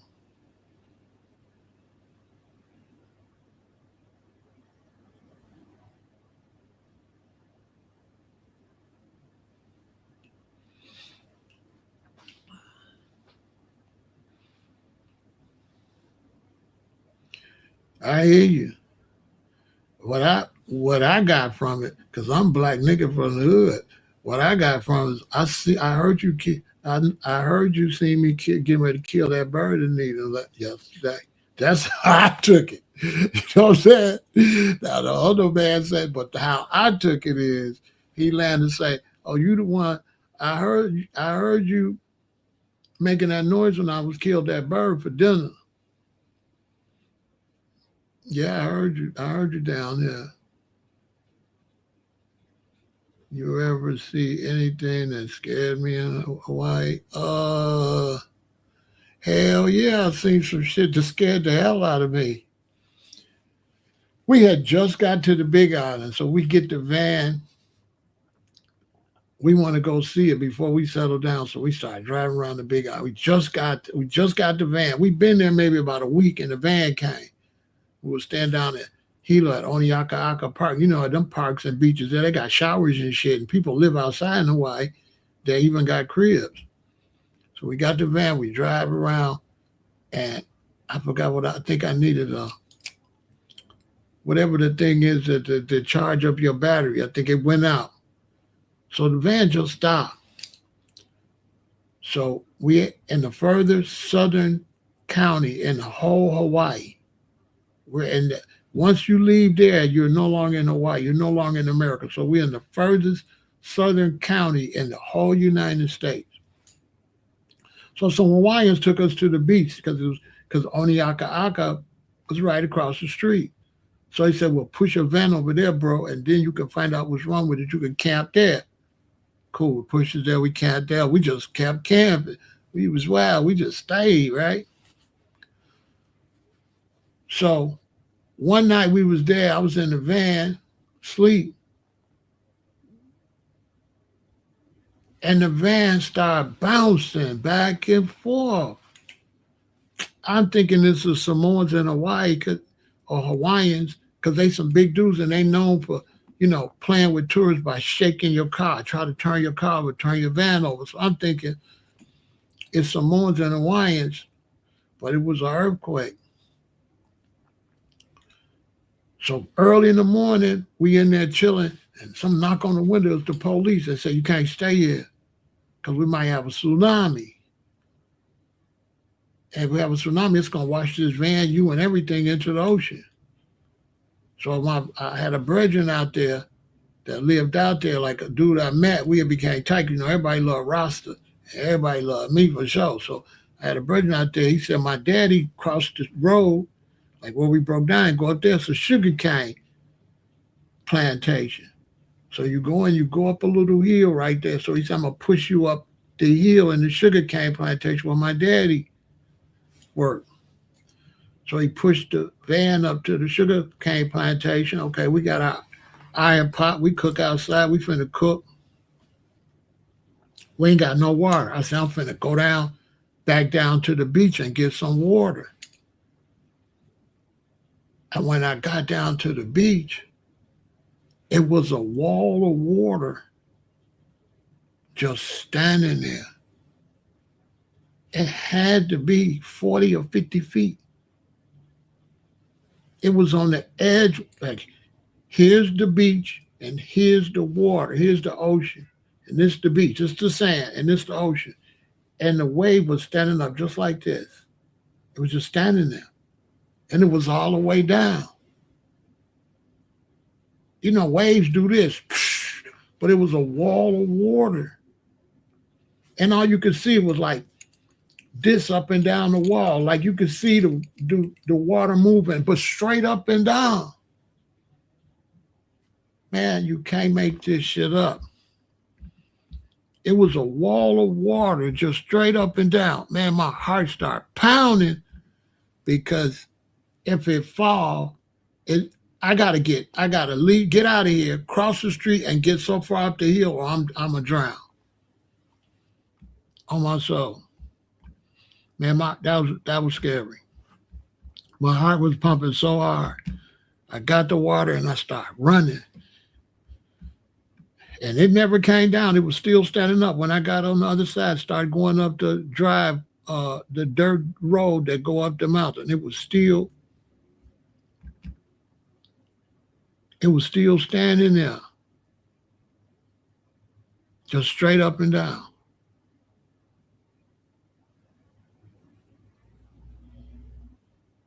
A wall of water just sitting still.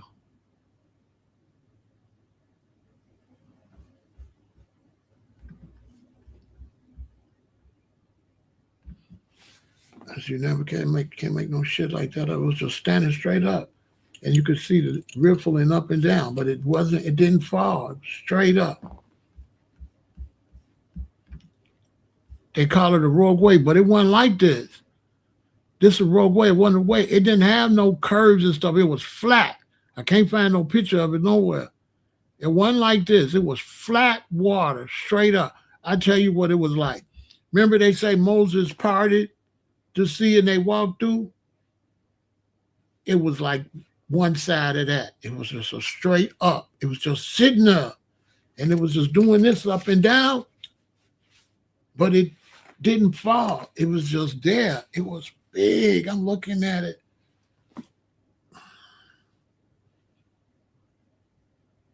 It was a walk. I couldn't get down to the beach because I'm not going to go towards it, but I don't know how far it went. But I know as far as I could see where I was at, it was just, the water was just standing straight up. The water was just standing straight up. This is like 1984. It's like 1984. The water was standing straight up, just straight up. I don't know. But it was up so high, I wasn't going to be able to outrun it. Because if it would have fell, it would have fell across the street and halfway up the hill I walked down. So I didn't feel safe until I had got so far. I didn't feel safe until I got so far up that hill. I went up there, my queen's like, what's wrong? I said, it was a wall of water. It was just standing there. If it would have fell on me, I'm out of here because you know I can't swim. That was the big joke in Hawaii. I was always in the water, can't swim. The Hawaiians thought it was crazy. They say you're a different kind, Rasta. You don't even swim, but you're always in the ocean. They want to know what kind of nigga is this. Man, that was the scariest thing. Yeah, that was I can't. I don't know if I could think of nothing more scary than that. I ain't seen no UFOs. I think my queen seen something. I don't know if it was a dragon or a UFO. I seen the sky open up though the day before. I seen the sky open up and fall back down though. I seen the sky open up and fall back down. I seen the other side of, at night. I seen the other side of that dark. What you see? I seen that other side. It's real bright over there. We in a bubble. We in a ball because it said boom and then it fell back down. We in a ball. I seen the ball open up. That was yeah. Those two volcanoes was going off at the same time, Kilauea and Mauna Loa. I had to water my plants. You got to water your plants at night because if you water them in the day, they'll like melt, like they'll steam. It'll steam cook them. It'll make them like steamed vegetables. So when the sun finally get down where it's so hot, then you got to water them so they can eat all night. They can drink. And I went out that night to water my plants, and I seen the whole sky go boom like that. I seen it open. It said, so it did. It went. It said, And every time it was bouncing, I could see that bright until it, and it was not no light. We don't got no light that color. That light do not exist nowhere on this earth. That light, it was a different light.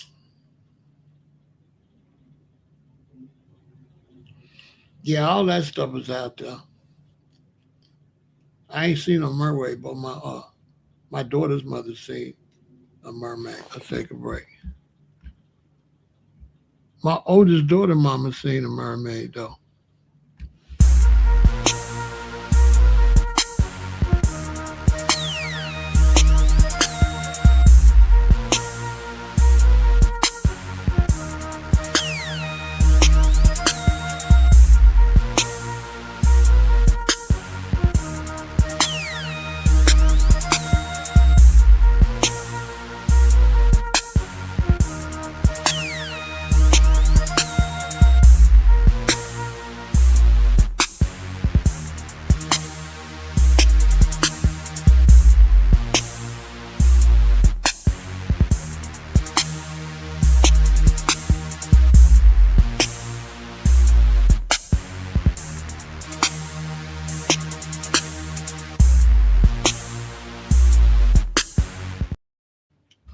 My oldest daughter, my oldest daughter, uh, seen a mermaid. Nah, we ain't going to no Mars or nothing like that. You don't even take care of Earth. Why would you? Why would you? Nah, you ain't going to no Mars. Your body can't go to Mars. It'll take you too long to get there. It ain't no way.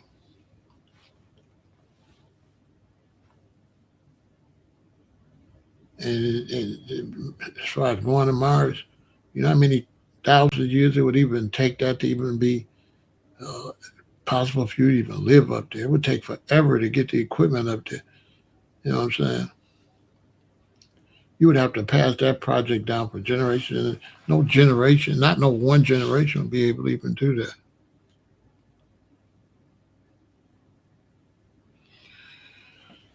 But yeah, my queen, rest in peace, her. She's seen a mermaid. She's seen a mermaid. She lived in Israel, and she said she was walking, and there was this little small like lake. It was a lake that goes out into like more water. It's like a lake. It's a little park.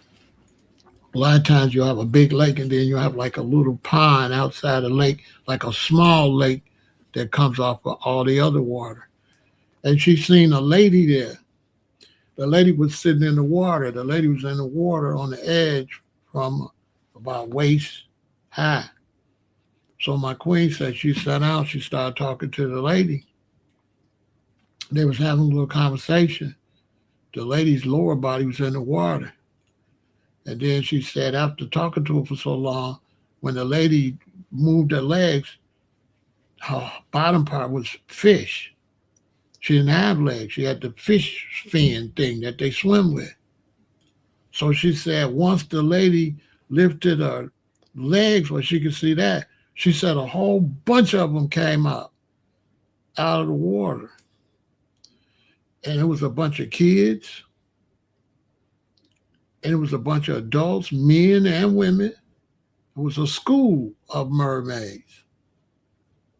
Like a school of fish, it was a school of them. And once the school came up of fish, a mermaid, half people, half it was boys, girls, everything. They was fish halfway down. There was people all the way up. They was looked like normal people. And she said, before she get to talk to the lady some more, somebody start walking up. And she said when she heard the footprints, somebody walking up, she said they went in the water. She said they was gone in like less than a second. Soon as she heard the man's footprint, they was gone.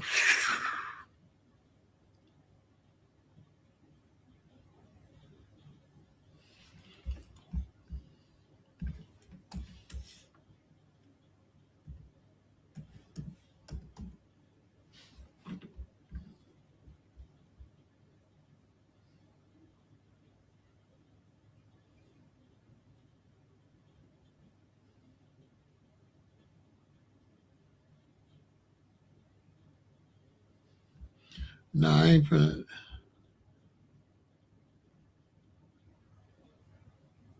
Nah, I ain't gonna talk about that.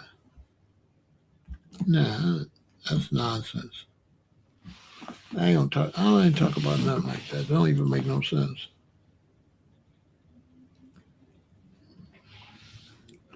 That don't make no sense. That's Satanism.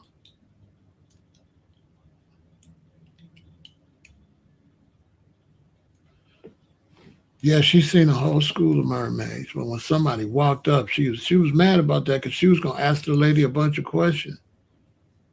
But but the thing is, the conversation stopped because she said once her legs came up to see that, she said they just all came up out the water and they was playing. She said the girls and the boys was hitting each other and swimming away, like chasing each other, like regular people, but just half fish. And men. She said it was men. It was men one. They don't ever talk about that. They make it like it's just female. She said no, it was a school with men, women, kids, everything. She seen a school of mermaids, and it could talk. The female, she talked to the female when she lived in Israel.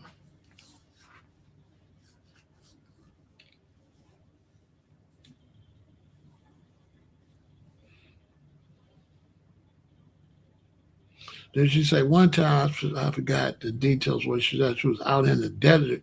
So, because it's desert out there. So when you leave the camp, because she was out there with the Hebrew Israelites, she went out there with Ben Amin and them. She was out there with them. So she was out one day somewhere and she seen all these big ass horses, man. And it was it was like people on the horses, but you couldn't see the people. All you could see was white, right? So she said all you could see was white cloth on these big ass black horses. She said these horses was huge, and you can hear them. She said sound like thunder from a distance. So they rode up on her and they stopped, and it was a whole bunch of these black men. She said it was a dark, dark like chocolate with brown, right?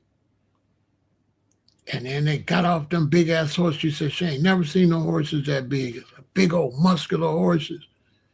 And so she started talking to them, and the brother told her they was nomadic. They don't live nowhere. That they just ride in the desert.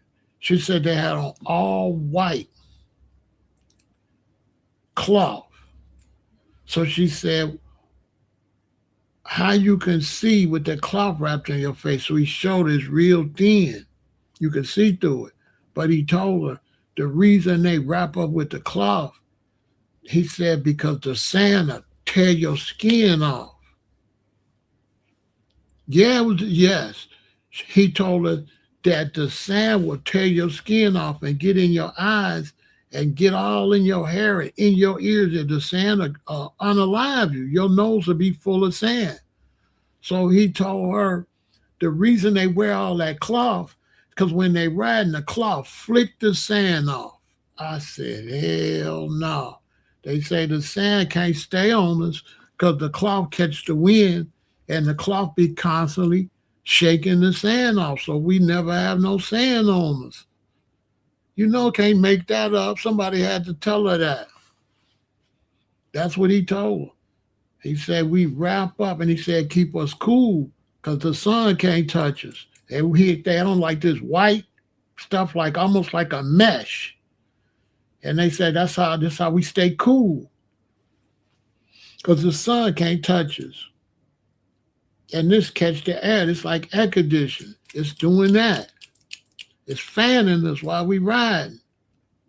And she said they got back on them big old horses and they went out through the desert.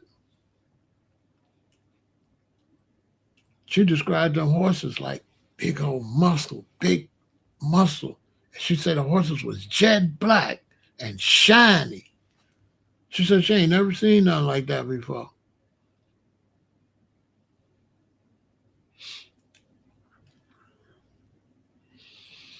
Yeah, when she was in Israel.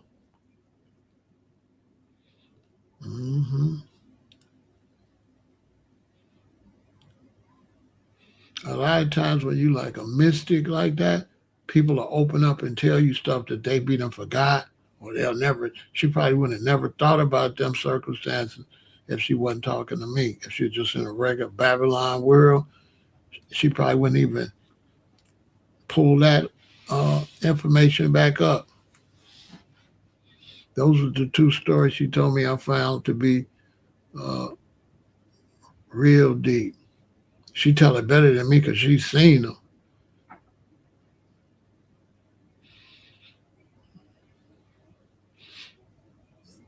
And she tell it better than me. I didn't answer. I didn't answer what color they was. You know, that's a good question. You know, when somebody started telling me something, I don't say shit. I don't say nothing. When people start telling me stories and stuff, I don't say one word. Because what happened is when you break their chain of thought, whatever they was getting ready to say, they ain't gonna say it now. So when people start telling me stories, I never say a word. Because if you do, you're not gonna get the information. Because now they gotta stop and answer you, and whatever flow they was on is gone. You then broke the flow.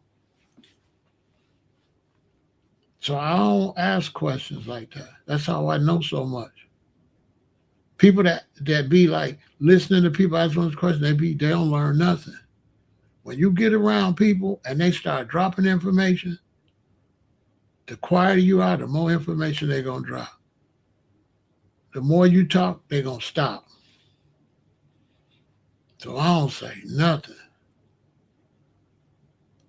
I don't say shit. When you start saying some deep stuff, I don't say nothing. I'm talking about absolutely nothing. I let you talk till you stop on your own. Because I used to be sitting around Sunrise, and then my teacher Peter, and I don't ever say nothing. I don't say one word. And Sunrise used to be just going. I ain't say nothing, boy. I ain't finna say nothing, man. I'm gonna miss something good. I don't say nothing. I was around Sunrise all that time, and I didn't ask him hardly no questions. And when I did ask him a couple questions, I asked him the wrong damn question.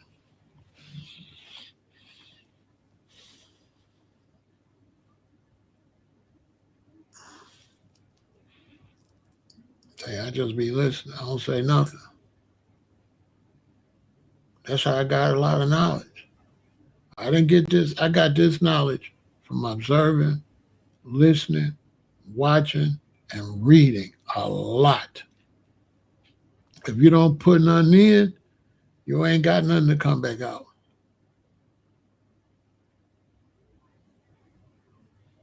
And I wasn't normal. So I ain't normal.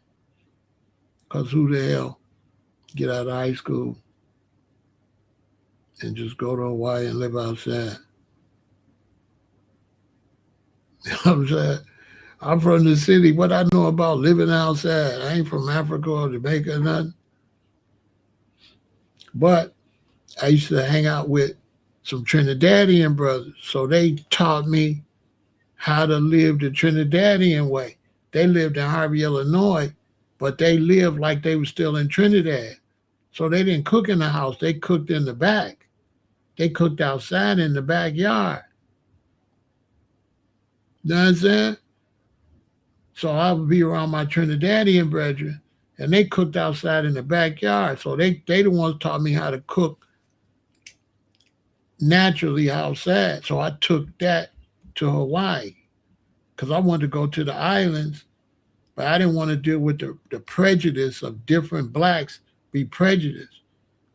So I came up with this bright idea. Why go to Trinidad? Why to go to Jamaica when I could go to my own American island? Who in the hell think of some shit like that? Tell me that I don't know what to call it. I was a baby. Who thinks like that?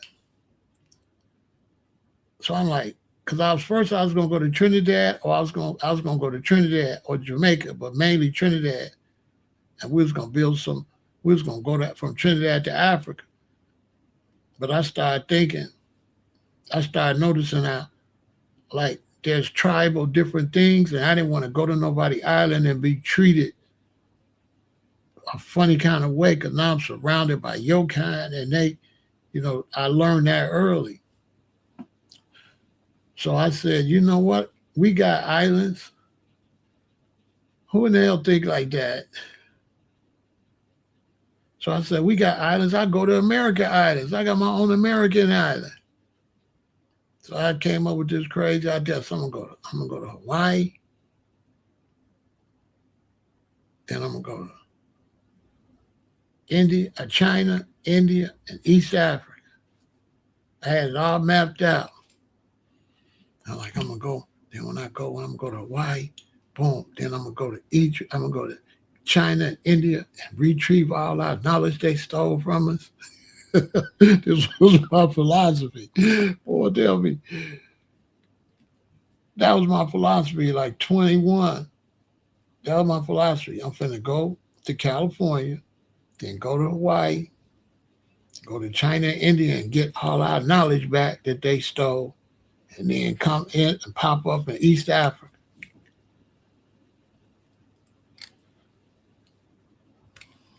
So I get to LA, we on the bus. A Rasta man get on the bus. He from Kansas City. He live in Hawaii. See how the Most High work?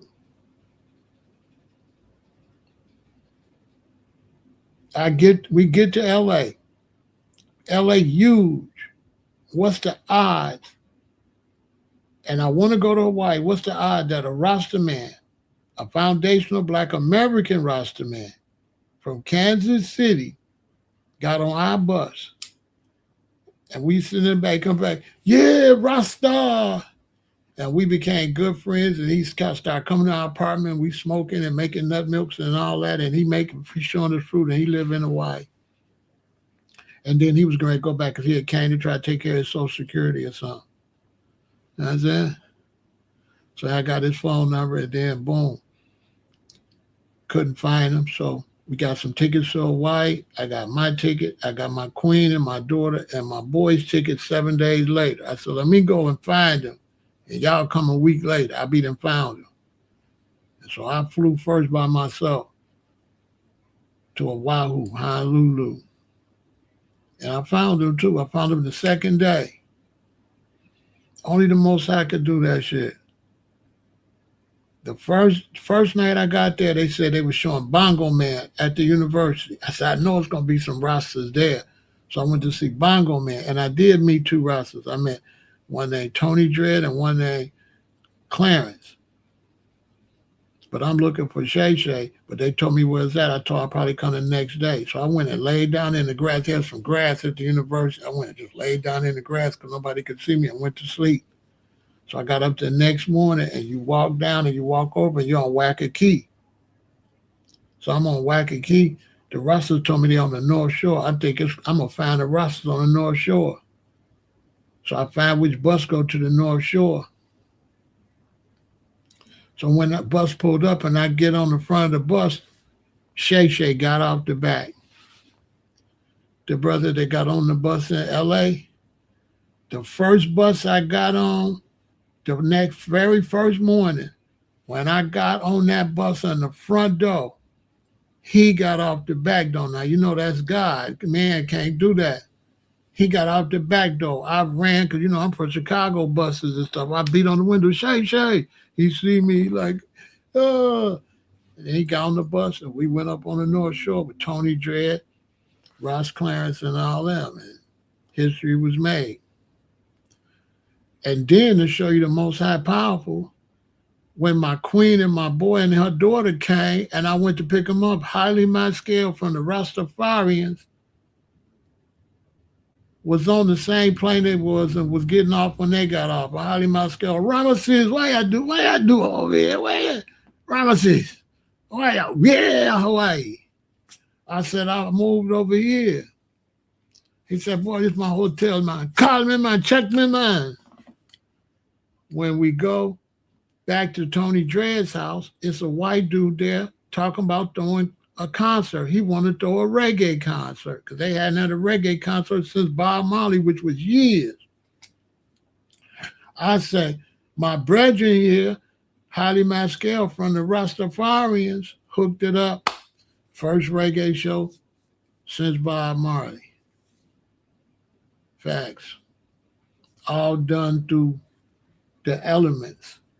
See, I can't take credit for that because I can't make Haile Mascal be there. I can't run in the Shay. You can't get on my bus in LA and then I get on the bus. He getting all of these things is magical, mystical. Mysticism.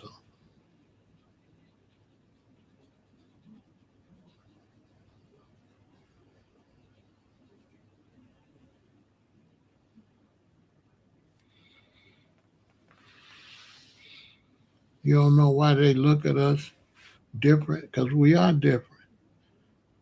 Black don't exist. Black, that's just some black America. That's from America. Them people don't do black. Black is a false concept. Black ain't real, bro.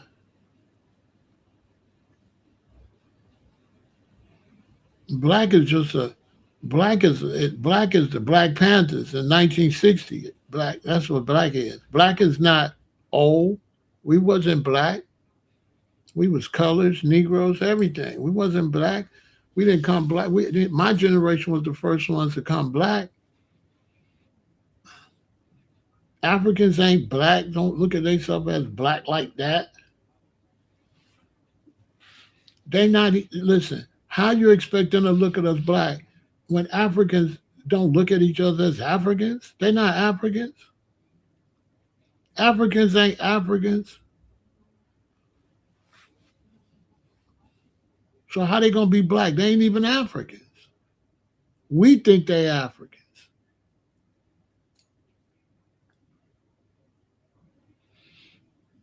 There's no, Indians don't got no concept of black. No, a word is based on how you use it, and the way we use black is a specific way we use it. And you can't, you understand, the way we use it. Words don't have no meaning. Words only have uses. Words don't have no meaning. You apply the meaning to the word. The word don't have no meaning. Word don't have no meaning. You apply the meaning to the word.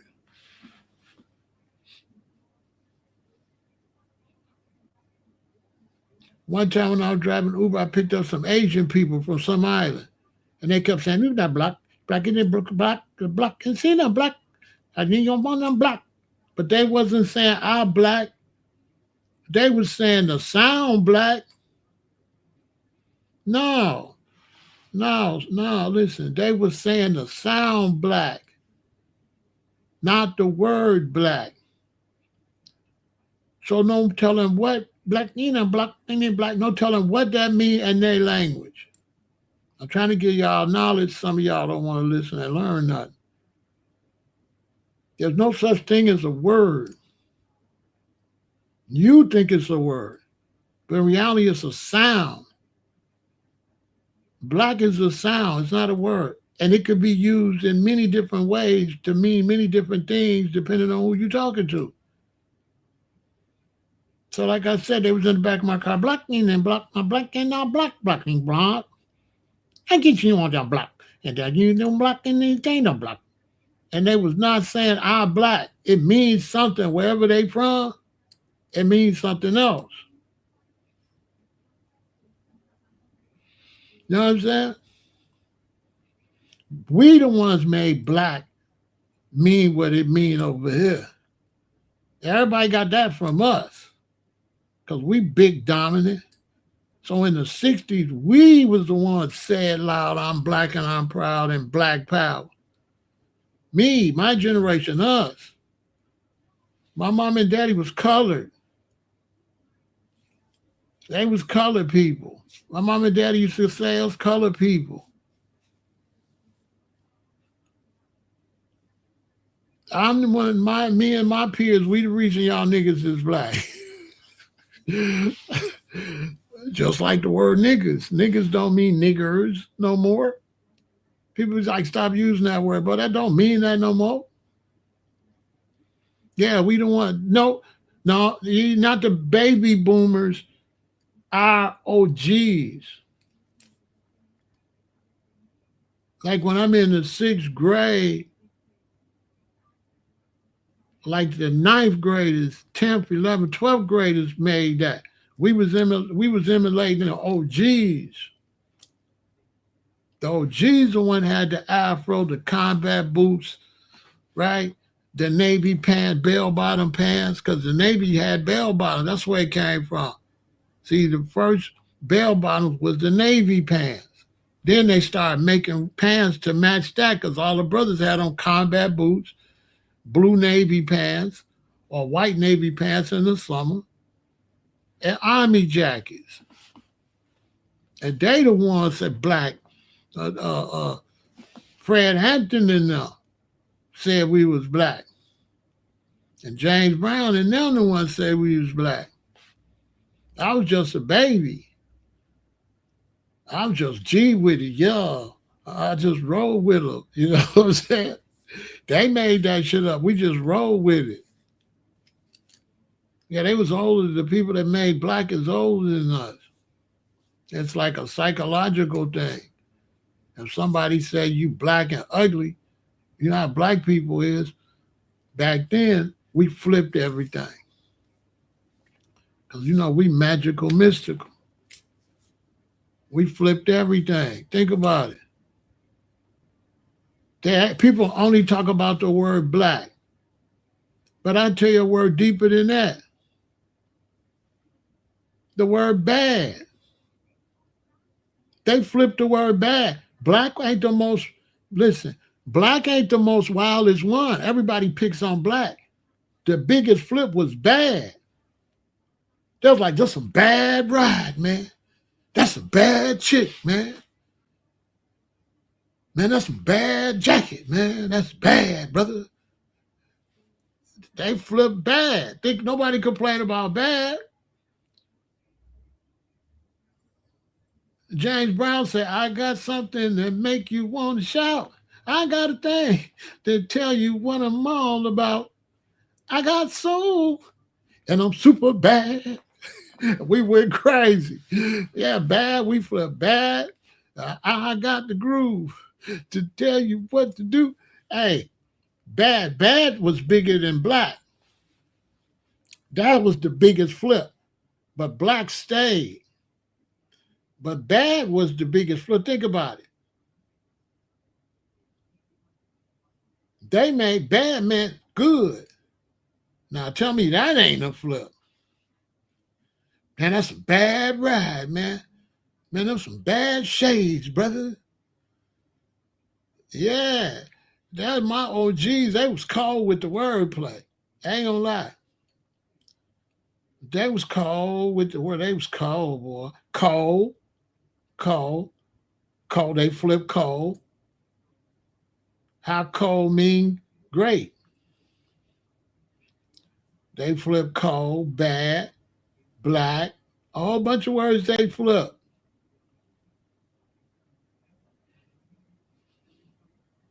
They flipped a whole bunch of words.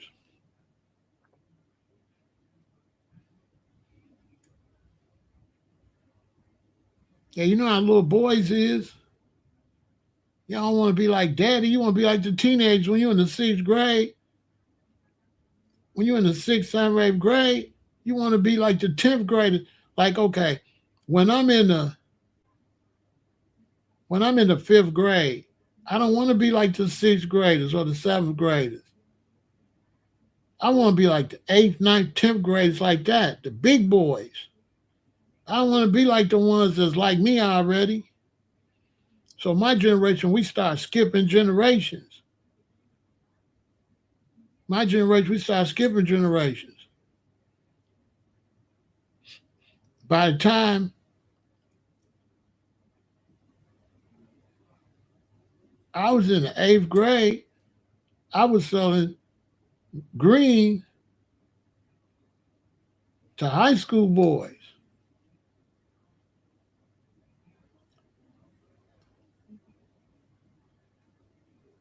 Yeah, by the time I got to 8th grade, I was more advanced than like a freshman or a sophomore or a junior. I was like the seniors. Like when I went to high school as a freshman, the only people that could relate to me was the seniors. The south, because I was rare. It's like a rare group of us. Everybody in my class not like that. Just some of us. So when I went to high school as a freshman, the only people that was like me was some seniors, like about 5 seniors, and like 3 freshmen, two more freshmen. It's like probably three of us, about 5 or 6 seniors. The When I was a freshman, the sophomores were slow. Juniors too. It's like skip. We skip. You know what I'm saying? I was like the seniors. The seniors. You know what I'm saying? I'm dressed like the seniors. I got my maids on. We call them maids, tailor made. We talk made. We design our little bib suit or whatever.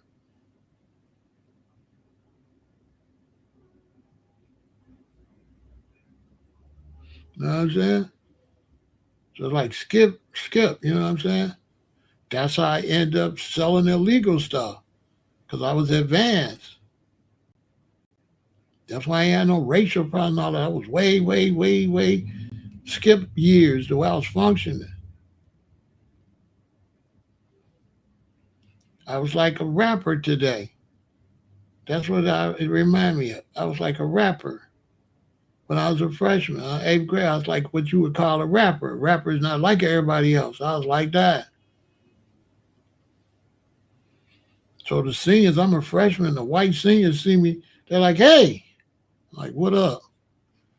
Even the way I'm responding, they're like, "What the hell do you mean? What up?" I was hooded out. I was smart. I was a good school kid, but I was outside. I was outside. I was an outside kid. See, my parents was outside people. Down in the south, they get up on the farm and they just be outside playing, or in the city, they just be outside playing outside. So now, when the outside parents moved to the city, we was outside, but it's a different outside than they outside. They in Birmingham or somewhere. I'm in the rack. So my outside, they at the park shooting dice. They drinking Thunderbird. They drinking white port and stuff. So I'm seeing that. I'm doing that in the 5th, 6th grade. I'm smoking cigarettes in the 5th grade. Cause my parents from Alabama, they think I'm doing Alabama stuff. So we had parents that didn't know our environment. My mom and them don't know our environment. They're assuming our environment is like theirs. You know what I'm saying? It's they color, yeah. They're my parents, so they assuming we outside. They assuming we just like them. But we shooting dice. We rolling up. We drinking white pork and Kool-Aid and Richard's Wild Irish Rose. You know what I'm saying? Your mama ain't got no clue. That's what we started out with. You started out with Salem. No, you started out with I think you started out with Newports, then you went to Salem, then you went to Cools. When you was a real smoker, you went to Cools. But I grew up fast. So I grew up so fast, I stopped smoking cigarettes in my freshman year. I was just smoking reefer. That's how fast I grew up. By the time I was a freshman, I quit smoking cigarettes on myself. That's bad, but it's good, but it's crazy. Yeah, I started smoking cigarettes my freshman year. I'm like, why am I not paying no 35 cents? They went up to 35 cents. I said, you crazy. I can get a nickel back for $5. Why would I give you what? I quit when they went up to 35 cents. I thought that was ridiculous. 35 cents. Boy, get your ass out of here.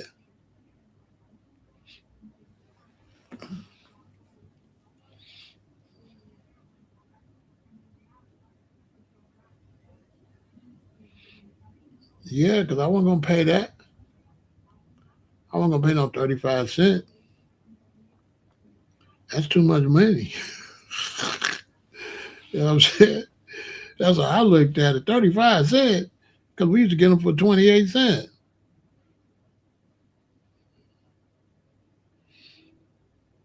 And I don't feel nothing. I'm just blowing smoke out. This other smoke, at least I feel something. You know what I mean?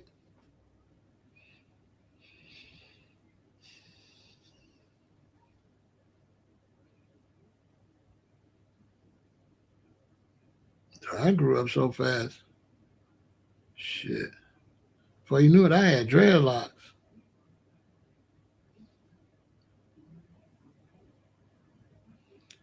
I turned 20, I had dreads. I turned 20, I had dreads, and I didn't at the club. To me, the club was whack and all that.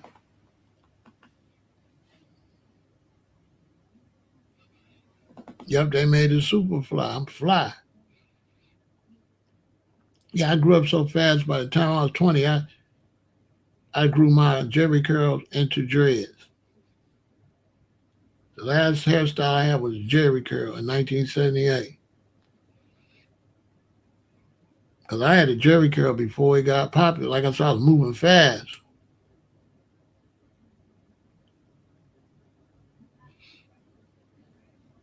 My mama was really into fashion and shit. So I'm out here moving fast. I'm seeing the fast. So whatever I want to do, she with it. She don't care.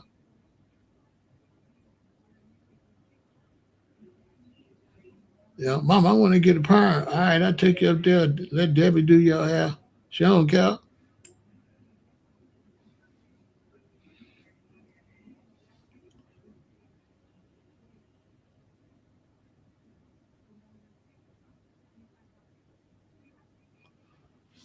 Yeah, they be longer than this one. I got stabbed. They got thin. I pulled them up. I got a big bag. They're supposed to be dragging the ground.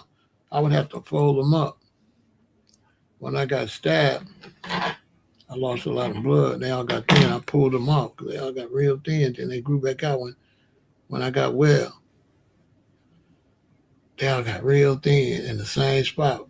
And when I got stabbed, that was crazy.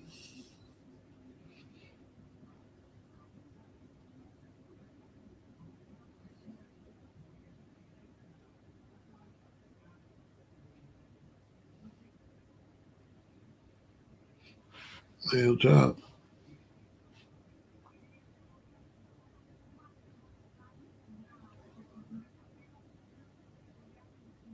But I used to listen. That's my point. I used to listen. I used to listen to Sunrise. I used to listen to Dick Gregory. I wouldn't say a word. I go see Dick Gregory lectures. I just listen. Dr. Ben, I just listen. I learned to listen, listen, listen, listen. Take in everything. Just listen. Don't disturb the flow. So when I get around the older brothers and they would get the flow, I just listen.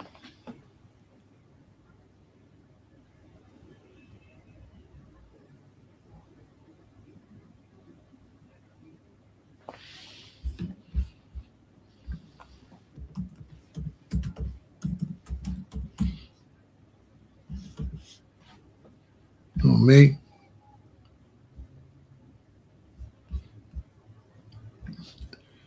I'm the boom. I'm the boom. My generation is the boom of the boomers. I'm the boom. The reason I say I'm the boom, Jonathan, is because everybody was having all these babies, right? But we was the most. right, Jonathan? Now, the reason we was the most, and you're going to find this real interesting, the reason why we was the boom is because black people was having a lot of babies, but everybody had a 1958 baby. So, like Jonathan, let's say you 3 years older than me, and you got a little brother. Your little brother be my age. Or let's say you 2 years younger than me, your older brother be my age. So in everybody's family, they had all these different kids, but everybody had a 1958 baby. We outnumbered everybody. Whether he was the baby, whether we was the baby, the second youngest, in the middle, the oldest, the second oldest, everybody had one of us. So when we go outside and play, we dominated because there was more of us than our brothers and sisters groups. So, hey, now, Jonathan, what the hell was black people doing? Well, I know why. I know why. Because they had got some money. They had came from the South. So the sex was popping. Because there was no group bigger than my group. When I went to school, my generation, we ended freshman initiation.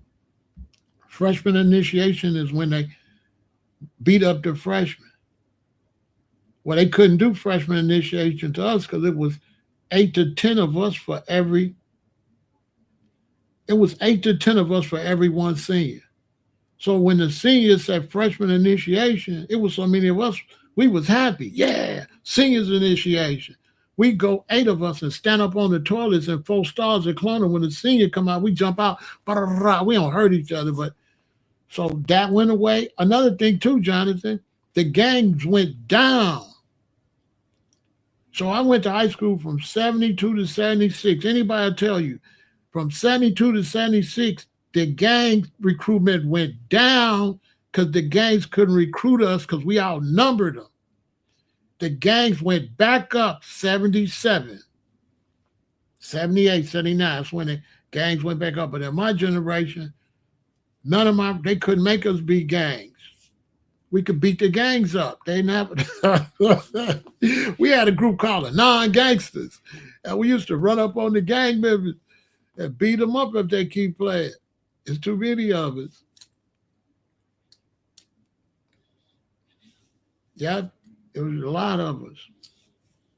We was the biggest group, and then it just started going down. They wasn't having a lot of babies like that. Because my mother and father only had 2, but a lot of families had 3, 4, 5. A lot of families had 3 to 5 kids. A lot of them. But if they got 3 to 5 kids, one of them is in my age group. Hey, Jonathan, it was so many of us. Kindergarten, they had to put us in the gym. They put us in the gym. It was 100 kids in my kid in the morning class and 100 kids in the evening. They had to put us in the gym, and they had 3 teachers. And we had to bring these throw rugs because you used to only go to kindergarten a half a day. So we go a half a day, then the other 100 go to the second half of the day. And it was 100 kids in the morning class and 100 kids in the evening class. And so they had to hurry up and build a school. So they built a school behind our house, and then they transferred us to different schools. It was too many of us. So we was the boom of the boomers. It was a lot of 1958 babies. Hey, Jonathan, well, we had back then when you have 6th grade graduation, they give you a 6th grade ribbon, and they open up all the clubs in the day for kiddie parties. And the tradition is all the kids go downtown. And on my 6th grade graduation, went downtown. Downtown Chicago used to have like 6 movie theaters. It was a school of 6th graders. And imagine our parents let us leave home, catch the bus, catch the train, go downtown, come back all the way home. Us and our friends. Kids, 6th graders, take the bus all the way downtown and back. And downtown was just a school of kids. Just More kids you could. I took some. I forgot which girl I took. Me, my boy, and me and my two friends, and we took three girls. She wasn't really my girlfriend. I'm only in the sixth grade, but she agreed to go with me. I don't know what you call that. She went with me, but she wasn't really my girlfriend. I just asked her, did she want to go? And it was just a school of kids everywhere. And then, Jonathan, when we grew up, they had all these empty schools. That's why they started busing. They started busing because when we grew up, they didn't have a lot of kids, so they had to go areas that might have more than the other areas and start shipping them to these empty schools. They had empty schools everywhere. People weren't having babies like that no more.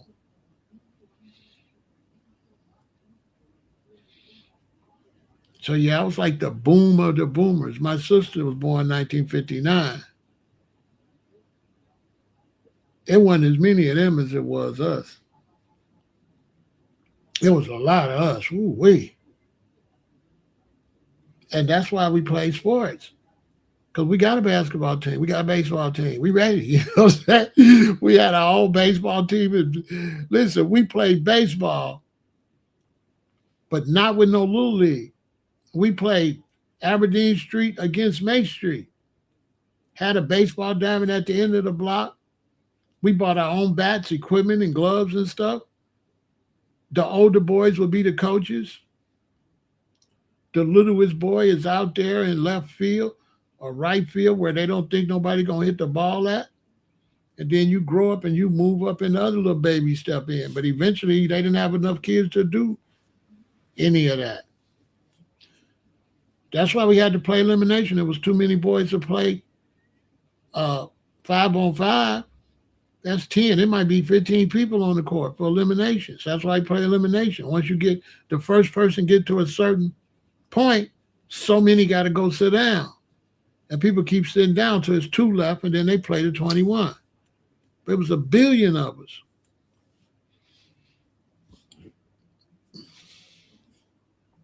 And we was cool. We wasn't fighting. We didn't do gangs. We wasn't in gangs.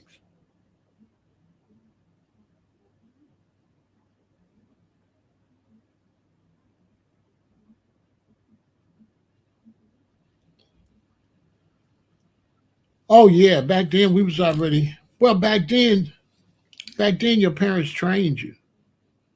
So back when I was growing up, they train you early from like a you train manners, how to eat at the table, all that. Early, you learn that like right away.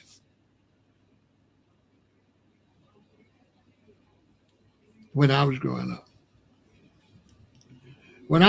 you only got to be a little kid up to 3 years old. That was it. I know that's hard for some of y'all to imagine. But when I was a kid, the only time you got to be free and just whatever was, birth to three. Facts. 3 years old. You could do whatever. Four is up. Anybody from my era will tell you what your mama say. Get in there, boy. You got to go to school next year. And so the year before you got to go to school, all bets is off. Your mama is on your neck because you got to go to school next year. So you can't do none of that stupid shit no more. That generation, they don't let the parents got to do all the work. I mean the teachers. Hell no. By the time you go to kindergarten, your mama got you ready already. Yep, 4 years old. 4 years old. You got to go sit in the chair in the kitchen or in her bedroom.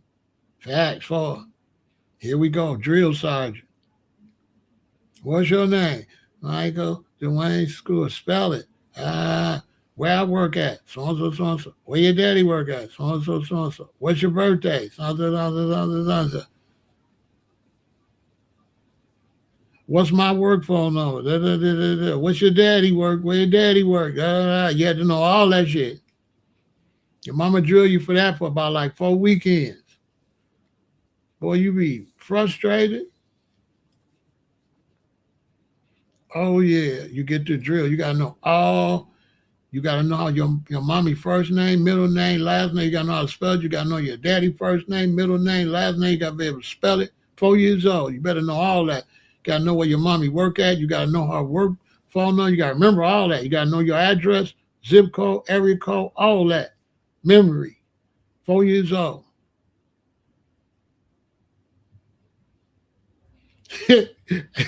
4 years old. Boy, you better, you ain't getting lost. You know everything. 4 years old. You got to know everything.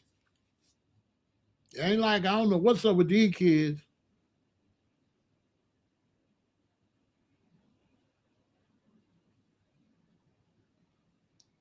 Head Start, Head Start came a bit later. Like Head Start came much later. You know what I'm saying?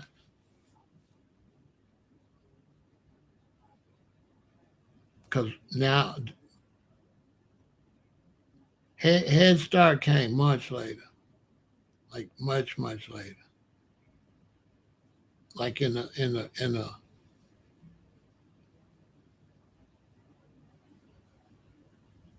like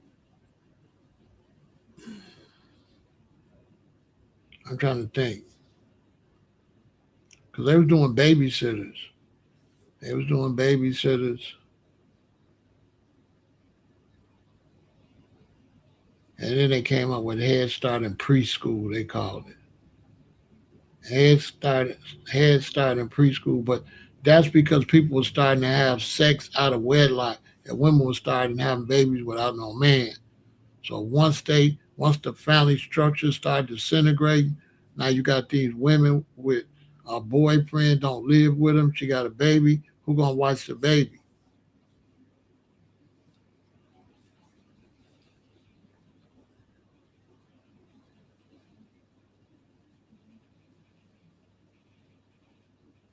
So that became a problem because there ain't nobody to watch the baby.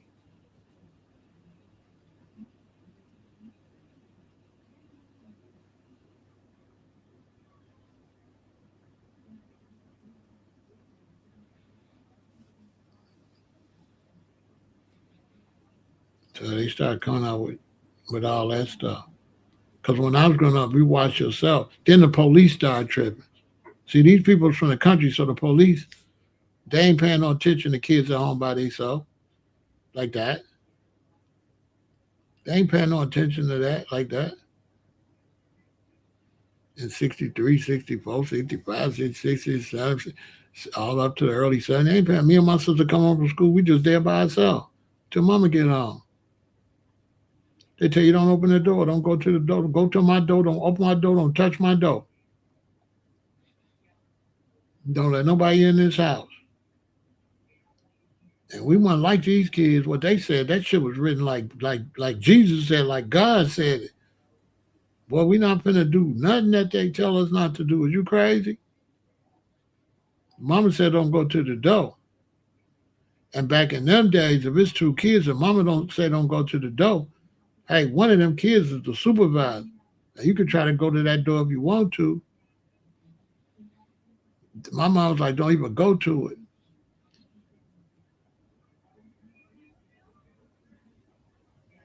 Because she was like, if my auntie gonna come, my auntie gonna call her at work, and my mama gonna call the phone and say, Niecy on her way over there, let her in. Just like that.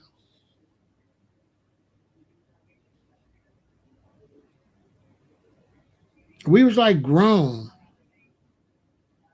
even when we was little. We was like grown. And mama said don't do it. To us, don't do it. We never think do it anyway. That never would have crossed our mind.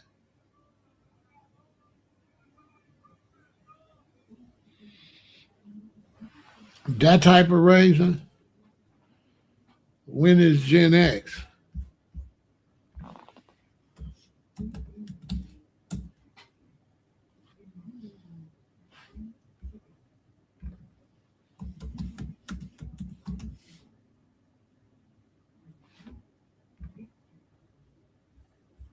1965 to 80.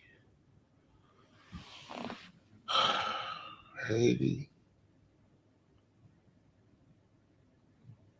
Yeah, I would say Gen X. I would say I would say Gen X from 65. I would say from yeah, I would say from 65. I would say not the full Gen X though, but I would say from 65 to 70, 1975, 76. I'll give them 80. I'll give them 80.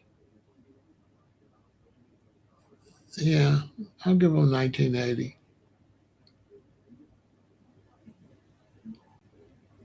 They couldn't be that crazy. It's hard to be crazy when the older kids ain't crazy. It's not tolerated. You stand out. So yeah, I would give them. They came up with a lot of that, but not as strict because they started having. That's when the men started sleeping with all the different women. Once they came up from the south and got used to it, the men, the next generation from my daddy, and them, they started cheating on their wives. So they would have babies all over the place. They started having babies out of wedlock. So they wasn't getting the exact same thing like that. The family was starting to fall apart then.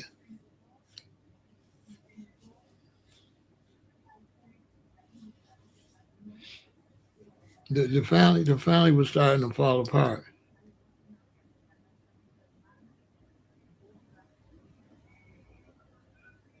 because not only are your parents different, but your grandparents is different. So my granddaddy raised my daddy. Now a much younger dude gonna have a much younger granddaddy, and that's gonna be changed a little bit. So if you don't be having the same grandparents, so you don't be having the exact same childhood,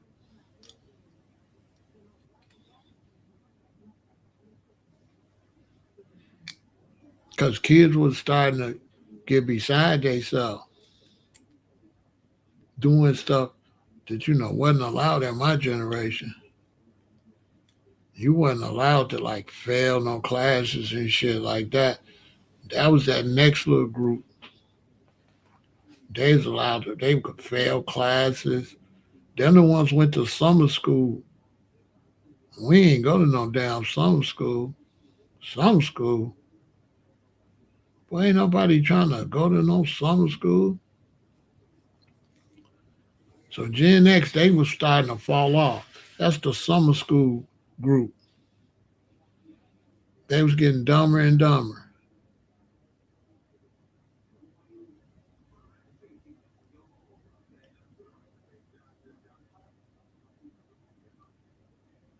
You know what I'm saying? They was getting worse and worse. The schools was disintegrating.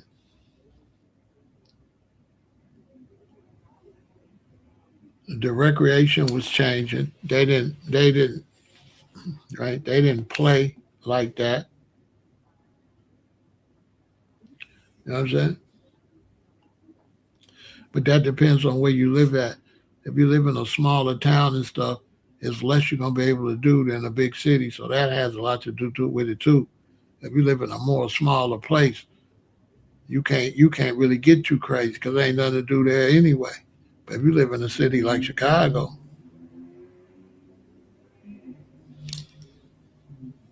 no, well, no, it wasn't no such thing as going against your older siblings. That was like unheard of.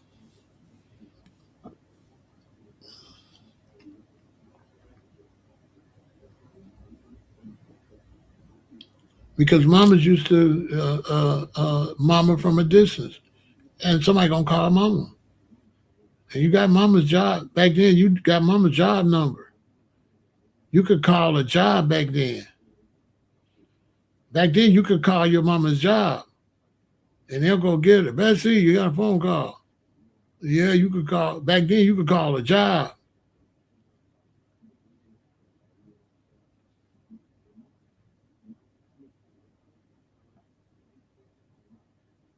And so maybe two boys, it could get a little funny, but not with no girl, because the girl's gonna call mommy quick. They be snitching fast. The girl gonna tell, boy, fast. Oh, you grew up on the south side? Where at? Yeah, I grew up in Maple Park, 116th and Aberdeen.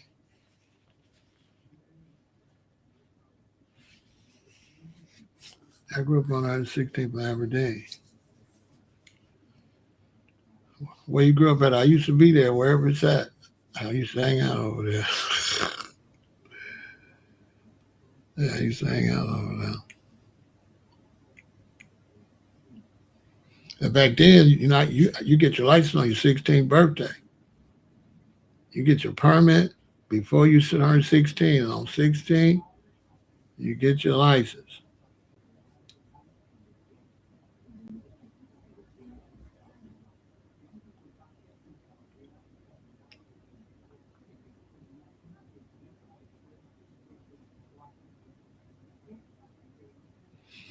I mean, yeah, your mother, you know what I'm saying?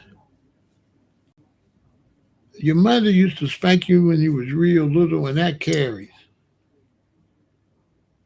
On 47 Calumet and 57 LaSalle. Yeah, I know. You know, the way they raised you from, 1 to 4 and 5, 6, 7, like in there, 7, 8, that don't ever go nowhere. Only if the mama play with the kid be fucked up. But if mama stand on your neck,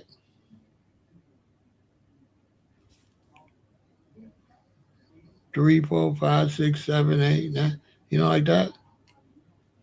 When I grew up, mm, mama don't really got to say too much to you once you get in the fifth grade. Just little small things. You in the fifth grade, they start looking at you like they start saying stuff like something wrong with you. What's wrong with you? Because you can't be in the fourth, fifth grade doing little boy shit. Who want to do that? And then when I grew up, you had chores. Like they treated you as like an adult. You was like a little adult, so you had chores. And then my parents used to pay us to do our chores. We got allowance. We got allowance for our grades. We got allowance for doing our chores. You had to do your chores. You didn't get to be like no goofy ass kid. As time go, they didn't make the kids do nothing. The kids didn't have no responsibility in the home. You know what I'm saying? She got to tell them the same thing over and over again. The parenting got worse and worse and worse. These are parents younger than my parents. They got worse and worse and worse. And it showed.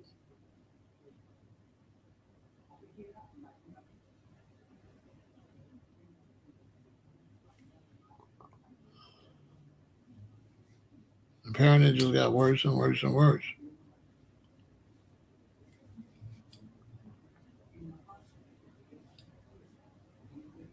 We still had some good parents though, but their kids got to go to school with the crazy.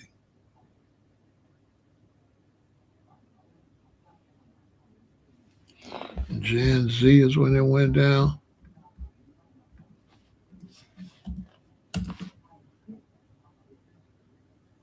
1997 to 20. It went down before then. 97. Man, that shit been that went down. 97. Man, this stuff went down in the 80s. Let me see. I got out of school in 76. 80. Man, this shit was shot to hell by 85, 86. It was over with. By 85, 86, it was messed up. It was already done. It was a whole bunch of single mothers. By 85, 86, yeah, it went to hell already.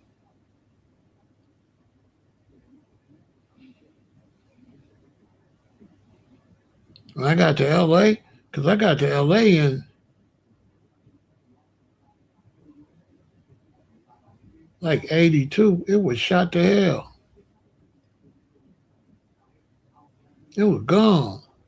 Man, when I got to LA, the teenager stuff would cuss the neighbors out. You better take your old stupid ass back in the house. Who the hell you think you talk like that to the neighbors, right on the same block where they live? I couldn't believe that. Man, when I was coming up, man, say something crazy to Miss Thurman or Miss Johnson. Boy, they gonna take you right to your mama. Man, yo, boy, you finna be, boy, listen. It's over with for you. That bike, park it. You not finna see that bike, depending on how egregious it is, too, because, things were more egregious and things got less and less and less egregious. Things got less and less. But by the time I was grown, like kind of, yeah, it was shot. I got to school at 76, at some 78. By 78, 79, 80, it was over with. It was all downhill. Yup, Jonathan, no, 80. Yup, it was gone.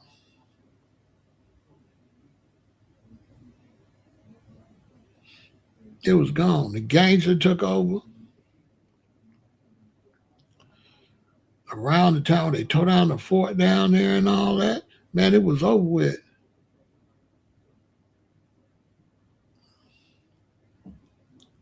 I remember going to, not Corliss. Is that Corliss? Yeah, I remember going to Corliss for summer school. And this was like 1975. I remember going to Corliss for summer school because the biology teacher at our school was racist and he used to be hard on the blacks, and I wanted that credit on my thing. So I was smart. I went to summer school to get an extra credit. So I went to Corliss. And this is 1977.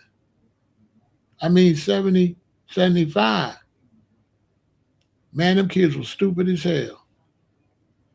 I was saying, no wonder my mama took me out of public school. Hey, man, they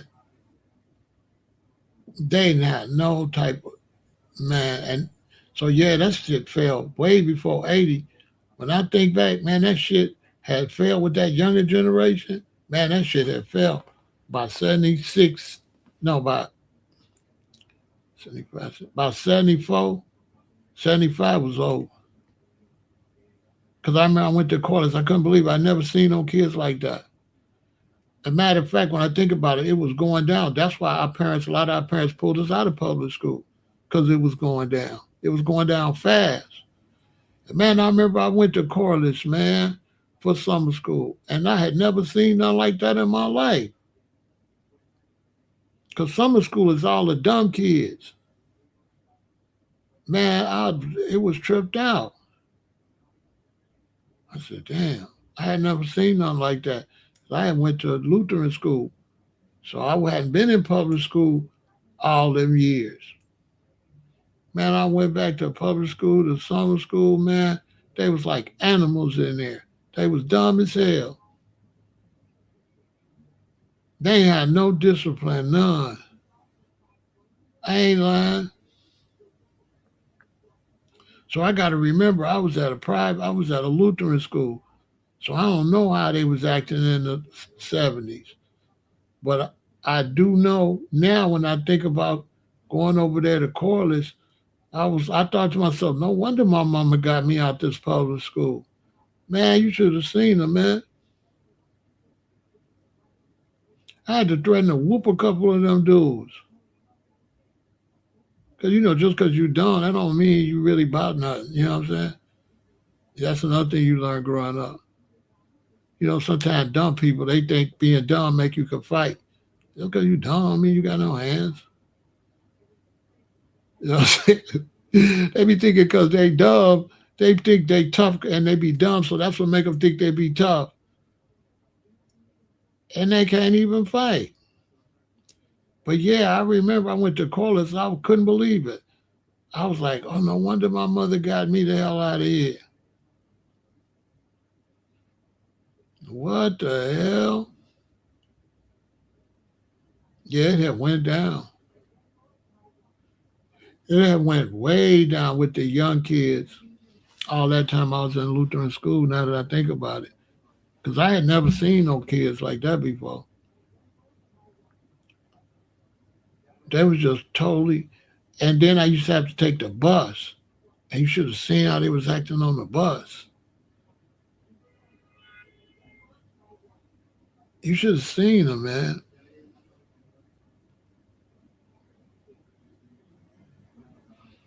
I had never seen nothing like it. And that's when it went down. It went way down. I mean, them Car- uh, uh, Carver, all them schools that went way down. Finger, Morgan Park, all that stuff hit the bottom. Yeah, it was wild. Yeah, it went down. Yeah,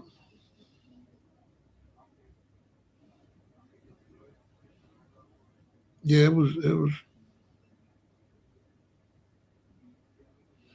I mean, it was starting to be more and more single mothers.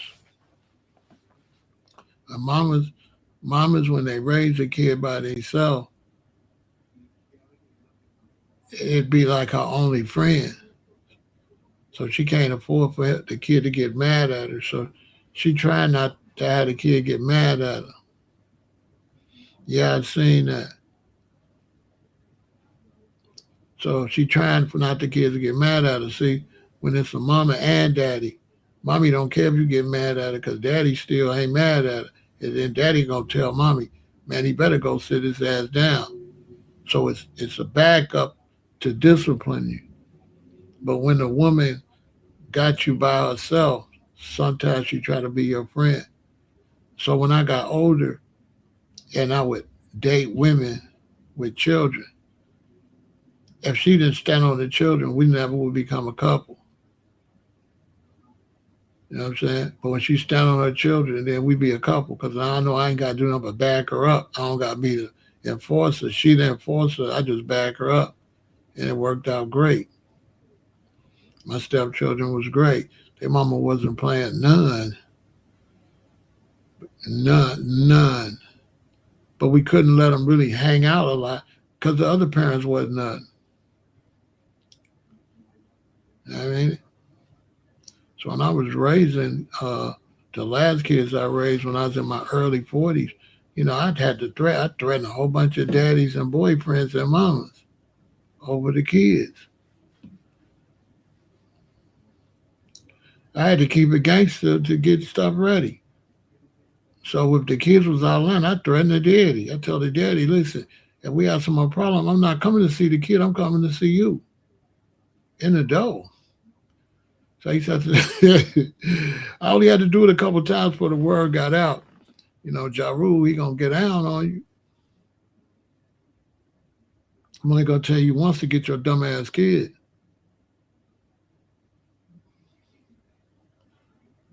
Yeah, I used to have to get down on the parents.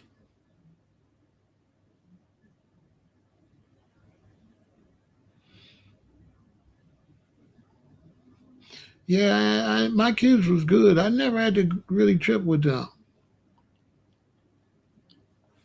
I never really had to trip with my kids too much because they was good. Because once you put that law down, they don't really they ain't gonna really. For one, if their mama on their neck, they definitely ain't gonna raise up their daddy. They don't even have that energy. Your mama's on your neck. But I wouldn't have never thought of raising up on my daddy or nothing because he was nice. When you got a good daddy, you love him. You know what I'm saying? So when you got a really good daddy, you ain't trying to piss daddy up. That's your boy. You know what I'm saying? You love daddy. You're not trying to piss daddy up. So that's another thing too. Like what kind of love you got? Because you ain't trying to piss your parents off. You love your parents. When you just constantly trying to piss your parents off, you don't love them. You know what I mean? How you love them? Why would you do that? You know what I'm saying? Especially once you get older like that. It could happen. But we just started raising a generation that ain't gonna be able to raise no kids because if you don't raise them, they ain't gonna know how to raise nobody. How they gonna know how to raise somebody if they wasn't raised? And mommy gotta be mommy, daddy gotta be daddy.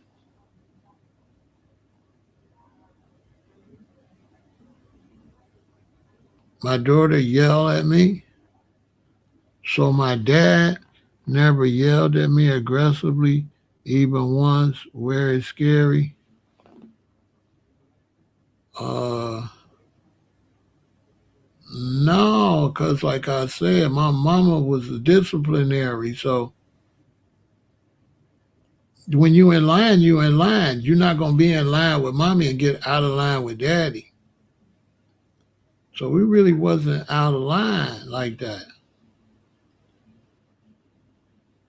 I didn't really wasn't doing nothing crazy, and I wasn't doing nothing crazy when I was growing up. I can't speak for other people, but I wasn't doing it. I would go outside and do my dirt or whatever, but I wouldn't let them know. But I wasn't really doing nothing crazy. Uh, I just wasn't doing nothing crazy. I was real creative. You know what I'm saying? I respected my parents a lot, and then I was the oldest, and so I had to make sure I had to look out for my sister. And my generation, we played outside a lot, right? So when you outside running and ripping and playing outside, when you come in the house, you kind of chill. I'm the outside generation. So you're not going to be hyped up at all. You're going to be tired when you come in the house. But I didn't really have situations. I can't think of no situations where I would do anything against what my parents. I didn't really. I can't really relate.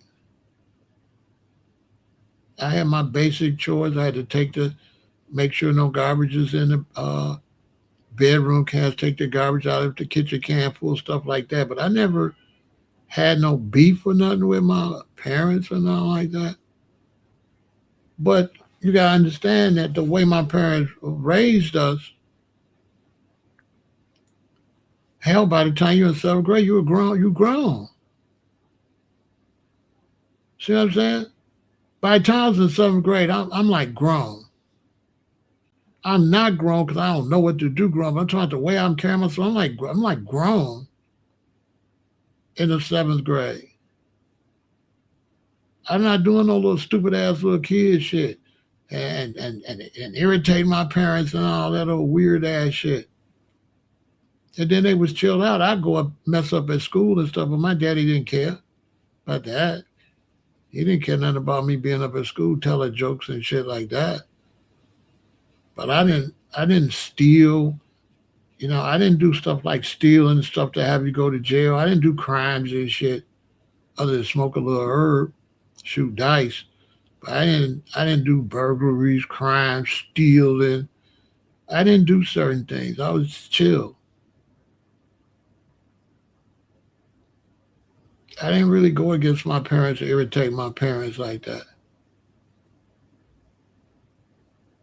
But like I said, when I was growing up, you ain't gonna do that anyway because mommy been standing on your goddamn neck since you were 4 years old. So this generation be trying to wait and raise them later. No, my generation, boy, they raise you it's up at 4.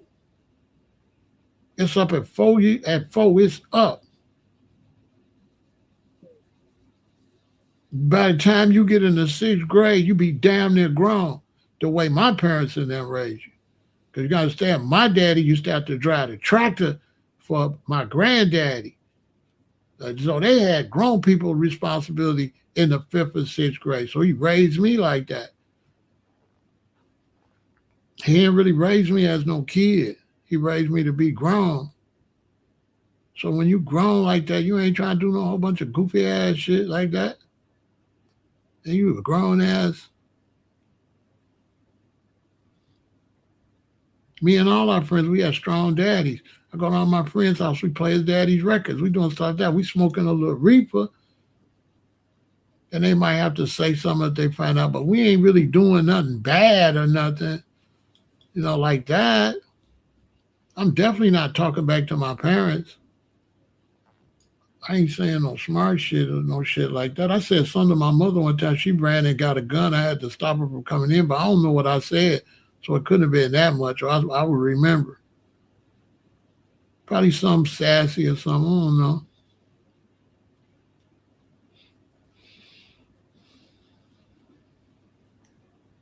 She probably had got on my nerves or something, and I talking to her like she another kid or some shit. I don't know. But I ain't really had no beef with my parents like that. My daddy, my daddy probably spanked me like twice, but that was what, third grade or something. When you real bad, when I'm coming up, you bad, third and fourth grade, maybe second grade, but third and fourth grade for sure your ass bad. Now, if you're in the fifth grade and you still kind of tripping, I don't know, you something wrong with you.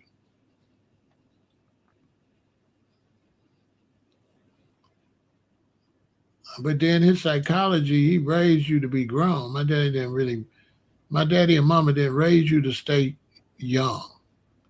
So that kind of stick. They raising you to be mature and shit.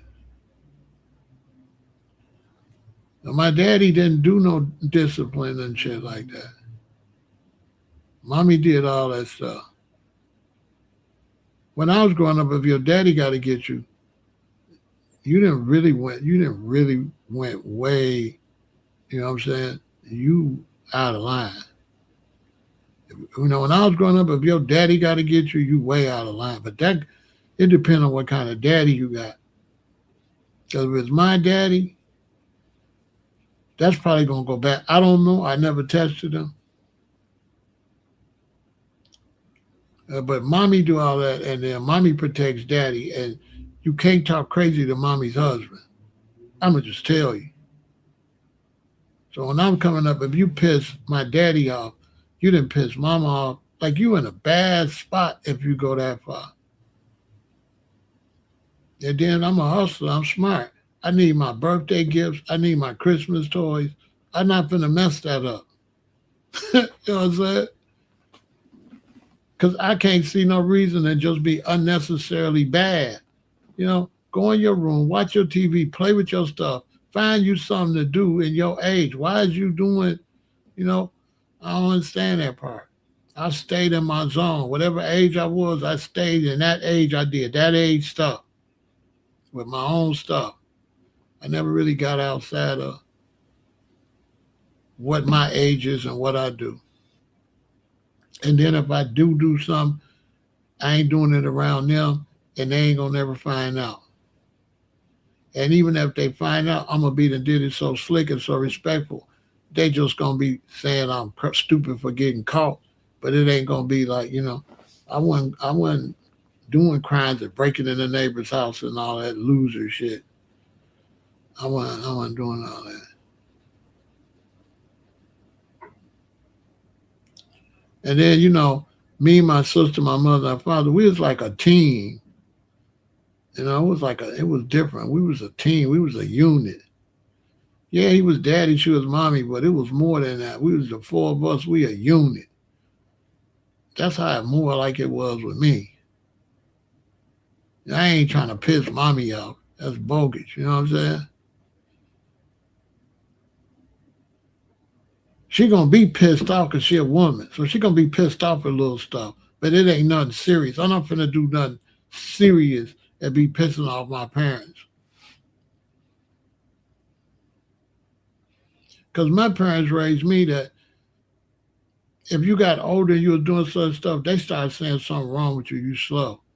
So my parents was really big on maturity. My daddy had me driving cars little. So his whole philosophy was you just too old for that. And that sticks with you when you're a boy and your daddy got high expectations, your mama got high expectations for your behavior and stuff. You be trying to do that stuff. Because you ain't trying to be dumb around mommy and daddy. You don't want your daddy talking about, boy, the older you get, the dumber your ass get. You don't want to hear that. You don't want to be the dumbass every time you look up your mom and daddy gotta holler at your ass, especially by the time you get in the sixth grade. Bruh, to me you a lame. You in the sixth, seventh, eighth grade, your parents gotta holler at you. To me, you a lame. You a sucker. Cause they supposed to holler at little boys. Right? They supposed to holler at little boys.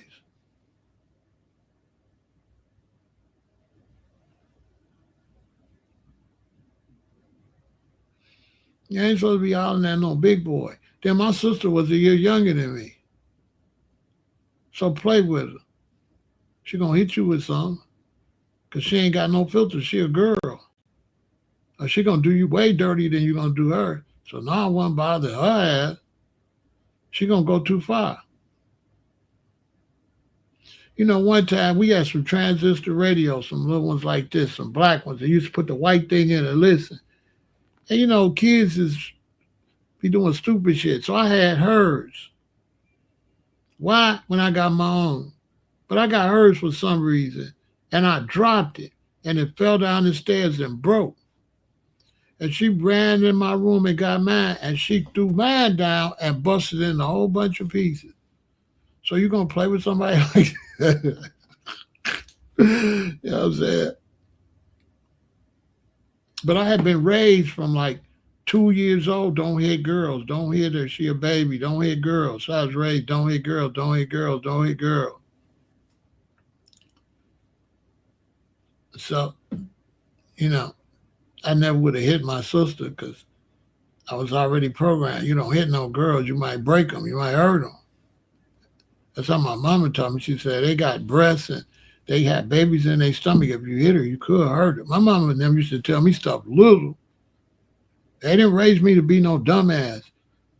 So when me and my sister was little, like third grade, second grade, my mommy said, "Come here. You can't hit her. If she hits you, let me know." She said, "See, she have a baby. Girls have a baby in here, and then they got breast growth. If you hit them up here or hit them down there, you can hurt them." And that terrified me. I'm like, "Are you kidding?" Because I don't know the difference between boys and girls. She said, "Yeah, you can hurt her bad." So I started thinking, "Oh, damn." You know what I'm saying? You gotta teach your children. They smart. Stop treating them like they dumb. They not. They real intelligent. Sit down and explain it to them. They gonna get it. So from that point then, I was overprotective of my sister from that point. Like, oh, you could break her? Oh, damn, I don't want to break my sister. And my mother talked to me and told me the facts. Like, you can't, if she hit you, just tell me. I got it. Got it. That do make sense. I used to look on her bed. She got a lot of clothes. I don't got all these clothes. She's definitely different. What is all this stuff she got to put on? I'm glad I ain't no girl. That's what I used to be thinking. Sometimes, man, you don't be just hollering at the children. Talk to them and explain to them why. They ain't dumb. One thing about children, if you explain to them why and make sure they listening to you, they can't be looking off. Look at me, boy, when I'm talking to you. And make sure they hear what you're saying. A child will think about that a lot because they don't got too much other things to think about.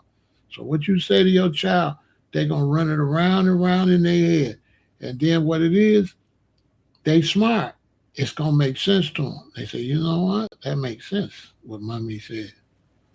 And what their conclusion they're going to come up. They're going to weigh it out, and they're going to come to the conclusion that makes sense. But if you just hollering and screaming at them, they ain't learning nothing.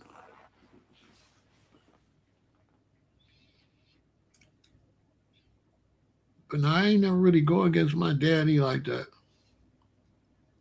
But we was outside all day and night. We wasn't in the house to get on nobody's nerve. And one thing about a kid, when you let it, when that's what's wrong with the younger dudes now, and the young generation, they ain't got nobody to play with. So they grow up mean, angry. They don't have no social skills or nothing. We grew up baby boomers with kids everywhere. So we learned social skills little. By the time we 7, 8 years old, we got social skills. We know how to get along. Cause it's a bunch of us. And that had a lot to do with us. A bunch of us, we had social skills early. You got to have social skills to be able to put a baseball team together, put a basketball team together on your own. Everybody got to play. You the catcher, you the pitcher. You got to accept your role. You can't catch, Michael. Go out in left field where nobody gonna hit the ball. Okay, I do it. You're right. I can't catch. I'm a little boy, so I go out there where nobody hit the ball. And if somebody do hit the ball out there, everybody stop to watch to see if I'm gonna catch it. The next year, hey, I'm catching it. The next year, I'm on first base. So you learn how to play your role. When you got a lot of children, it's really good. They raise themselves when they outside. Baby boomers, we raise ourselves. Don't hit him like that. You know what I'm saying? Hey, you 9, you too big to hit him. The girls, we would be like a family outside the kids. We had the rules to go by the rules. Yeah, a lot of stuff I learned, we did it as kids. It's a bunch of us on the block and we make rules. We cannot be out here fighting every day. That ain't no fun. You know what I'm saying? Oh, you're right. That ain't no fun. We trying to have fun. We ain't trying to be out here arguing and fighting. So we build a squad and we know how to behave. On top of that, when you got kids and they outside a lot and they love outside, you run everything. You don't got to spank them or nothing. All you got to do is say, oh, you don't know how to come in this house. It's going to break their heart. They ain't going to act up no more because, boy, we didn't want to come in the house. You ain't got to spank me. Just telling me to go and come in the house is enough. Boy, your whole heart broke. You can't go outside and play. Especially you're a little boy in my era. Your mama tell you, bring that bike in here. Don't ask me when you can take it out again. Boy, you be ready to cry. I want to ride my bike. Dang, I'm fucking up. I got to chill with this stupid stuff. This stuff is messing up my fun. I'm messing my own self up. You know what I'm saying? I never had to spank my children too much. Probably hardly none. So I don't remember having to spank them. Really, I don't think hardly none. I'm trying to think of when I ever had to spank them. I don't think I had to spank them. I used to just cuss their ass out and tell them stuff when they was little. Scam. I would threaten them to spank them. Threats work. Threats is great. My mama was the threat master. My mama had threatening down, boy. My mama had that down to an art. She didn't hardly ever have to spank us. She always threatened to spank us. It worked every time. Go in there and give me my belt. You got to go get the belt. You be scared as hell. She already won right there. Then we'll bring her the belt. She'll take it. She'll wrap it up. She'll sit it down and say, keep on. Boy, we be good as hell. Psychology. She ain't even got to hit us with it. She just sit it right here. Now keep on, she say. And we thinking, I'm finna be good. The psychological, everything you went through just to go get the belt is like a spanking in itself. She was smart. I got threatened way more than I got spankings. I barely got spankings. I got threatened a lot. My mom was an expert threatener. That one spanking is powerful because now that helps the threat. See, if you don't never spank them, you threaten them, it don't mean nothing. But if she done spanked your ass before, now she ain't really got to spank you no more. She can just threaten to do it again. And that's all it takes. That's the psychology behind it. That's why spankings is good. Because you only got to spank them one time. You just don't hurt them, but make them cry though. And then all you got to do is threaten them. Threaten to spank them. You can threaten them. By the time you look up, they 16. You ain't have to shoot nothing. Real talk. All my mom used to have to say is, go in there, grab my belt. Go get it. She is sitting right there. But she know the psychological. If I gotta go get it or my sister gotta go get it, that's more psychological. That's all in your head. You got to go get the weapon that's gonna spank your ass. And that make you want to stop. Smart.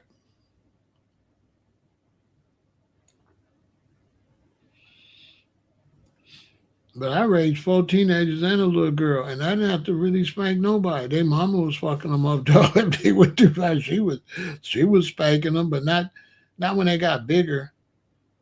When they was little, we ain't really spanked no big ass kids or had no big kids don't know how to act.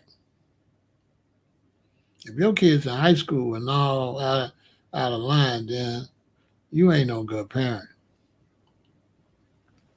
So that's all with that. Y'all stay positive, positive energy all the time. Support the channel.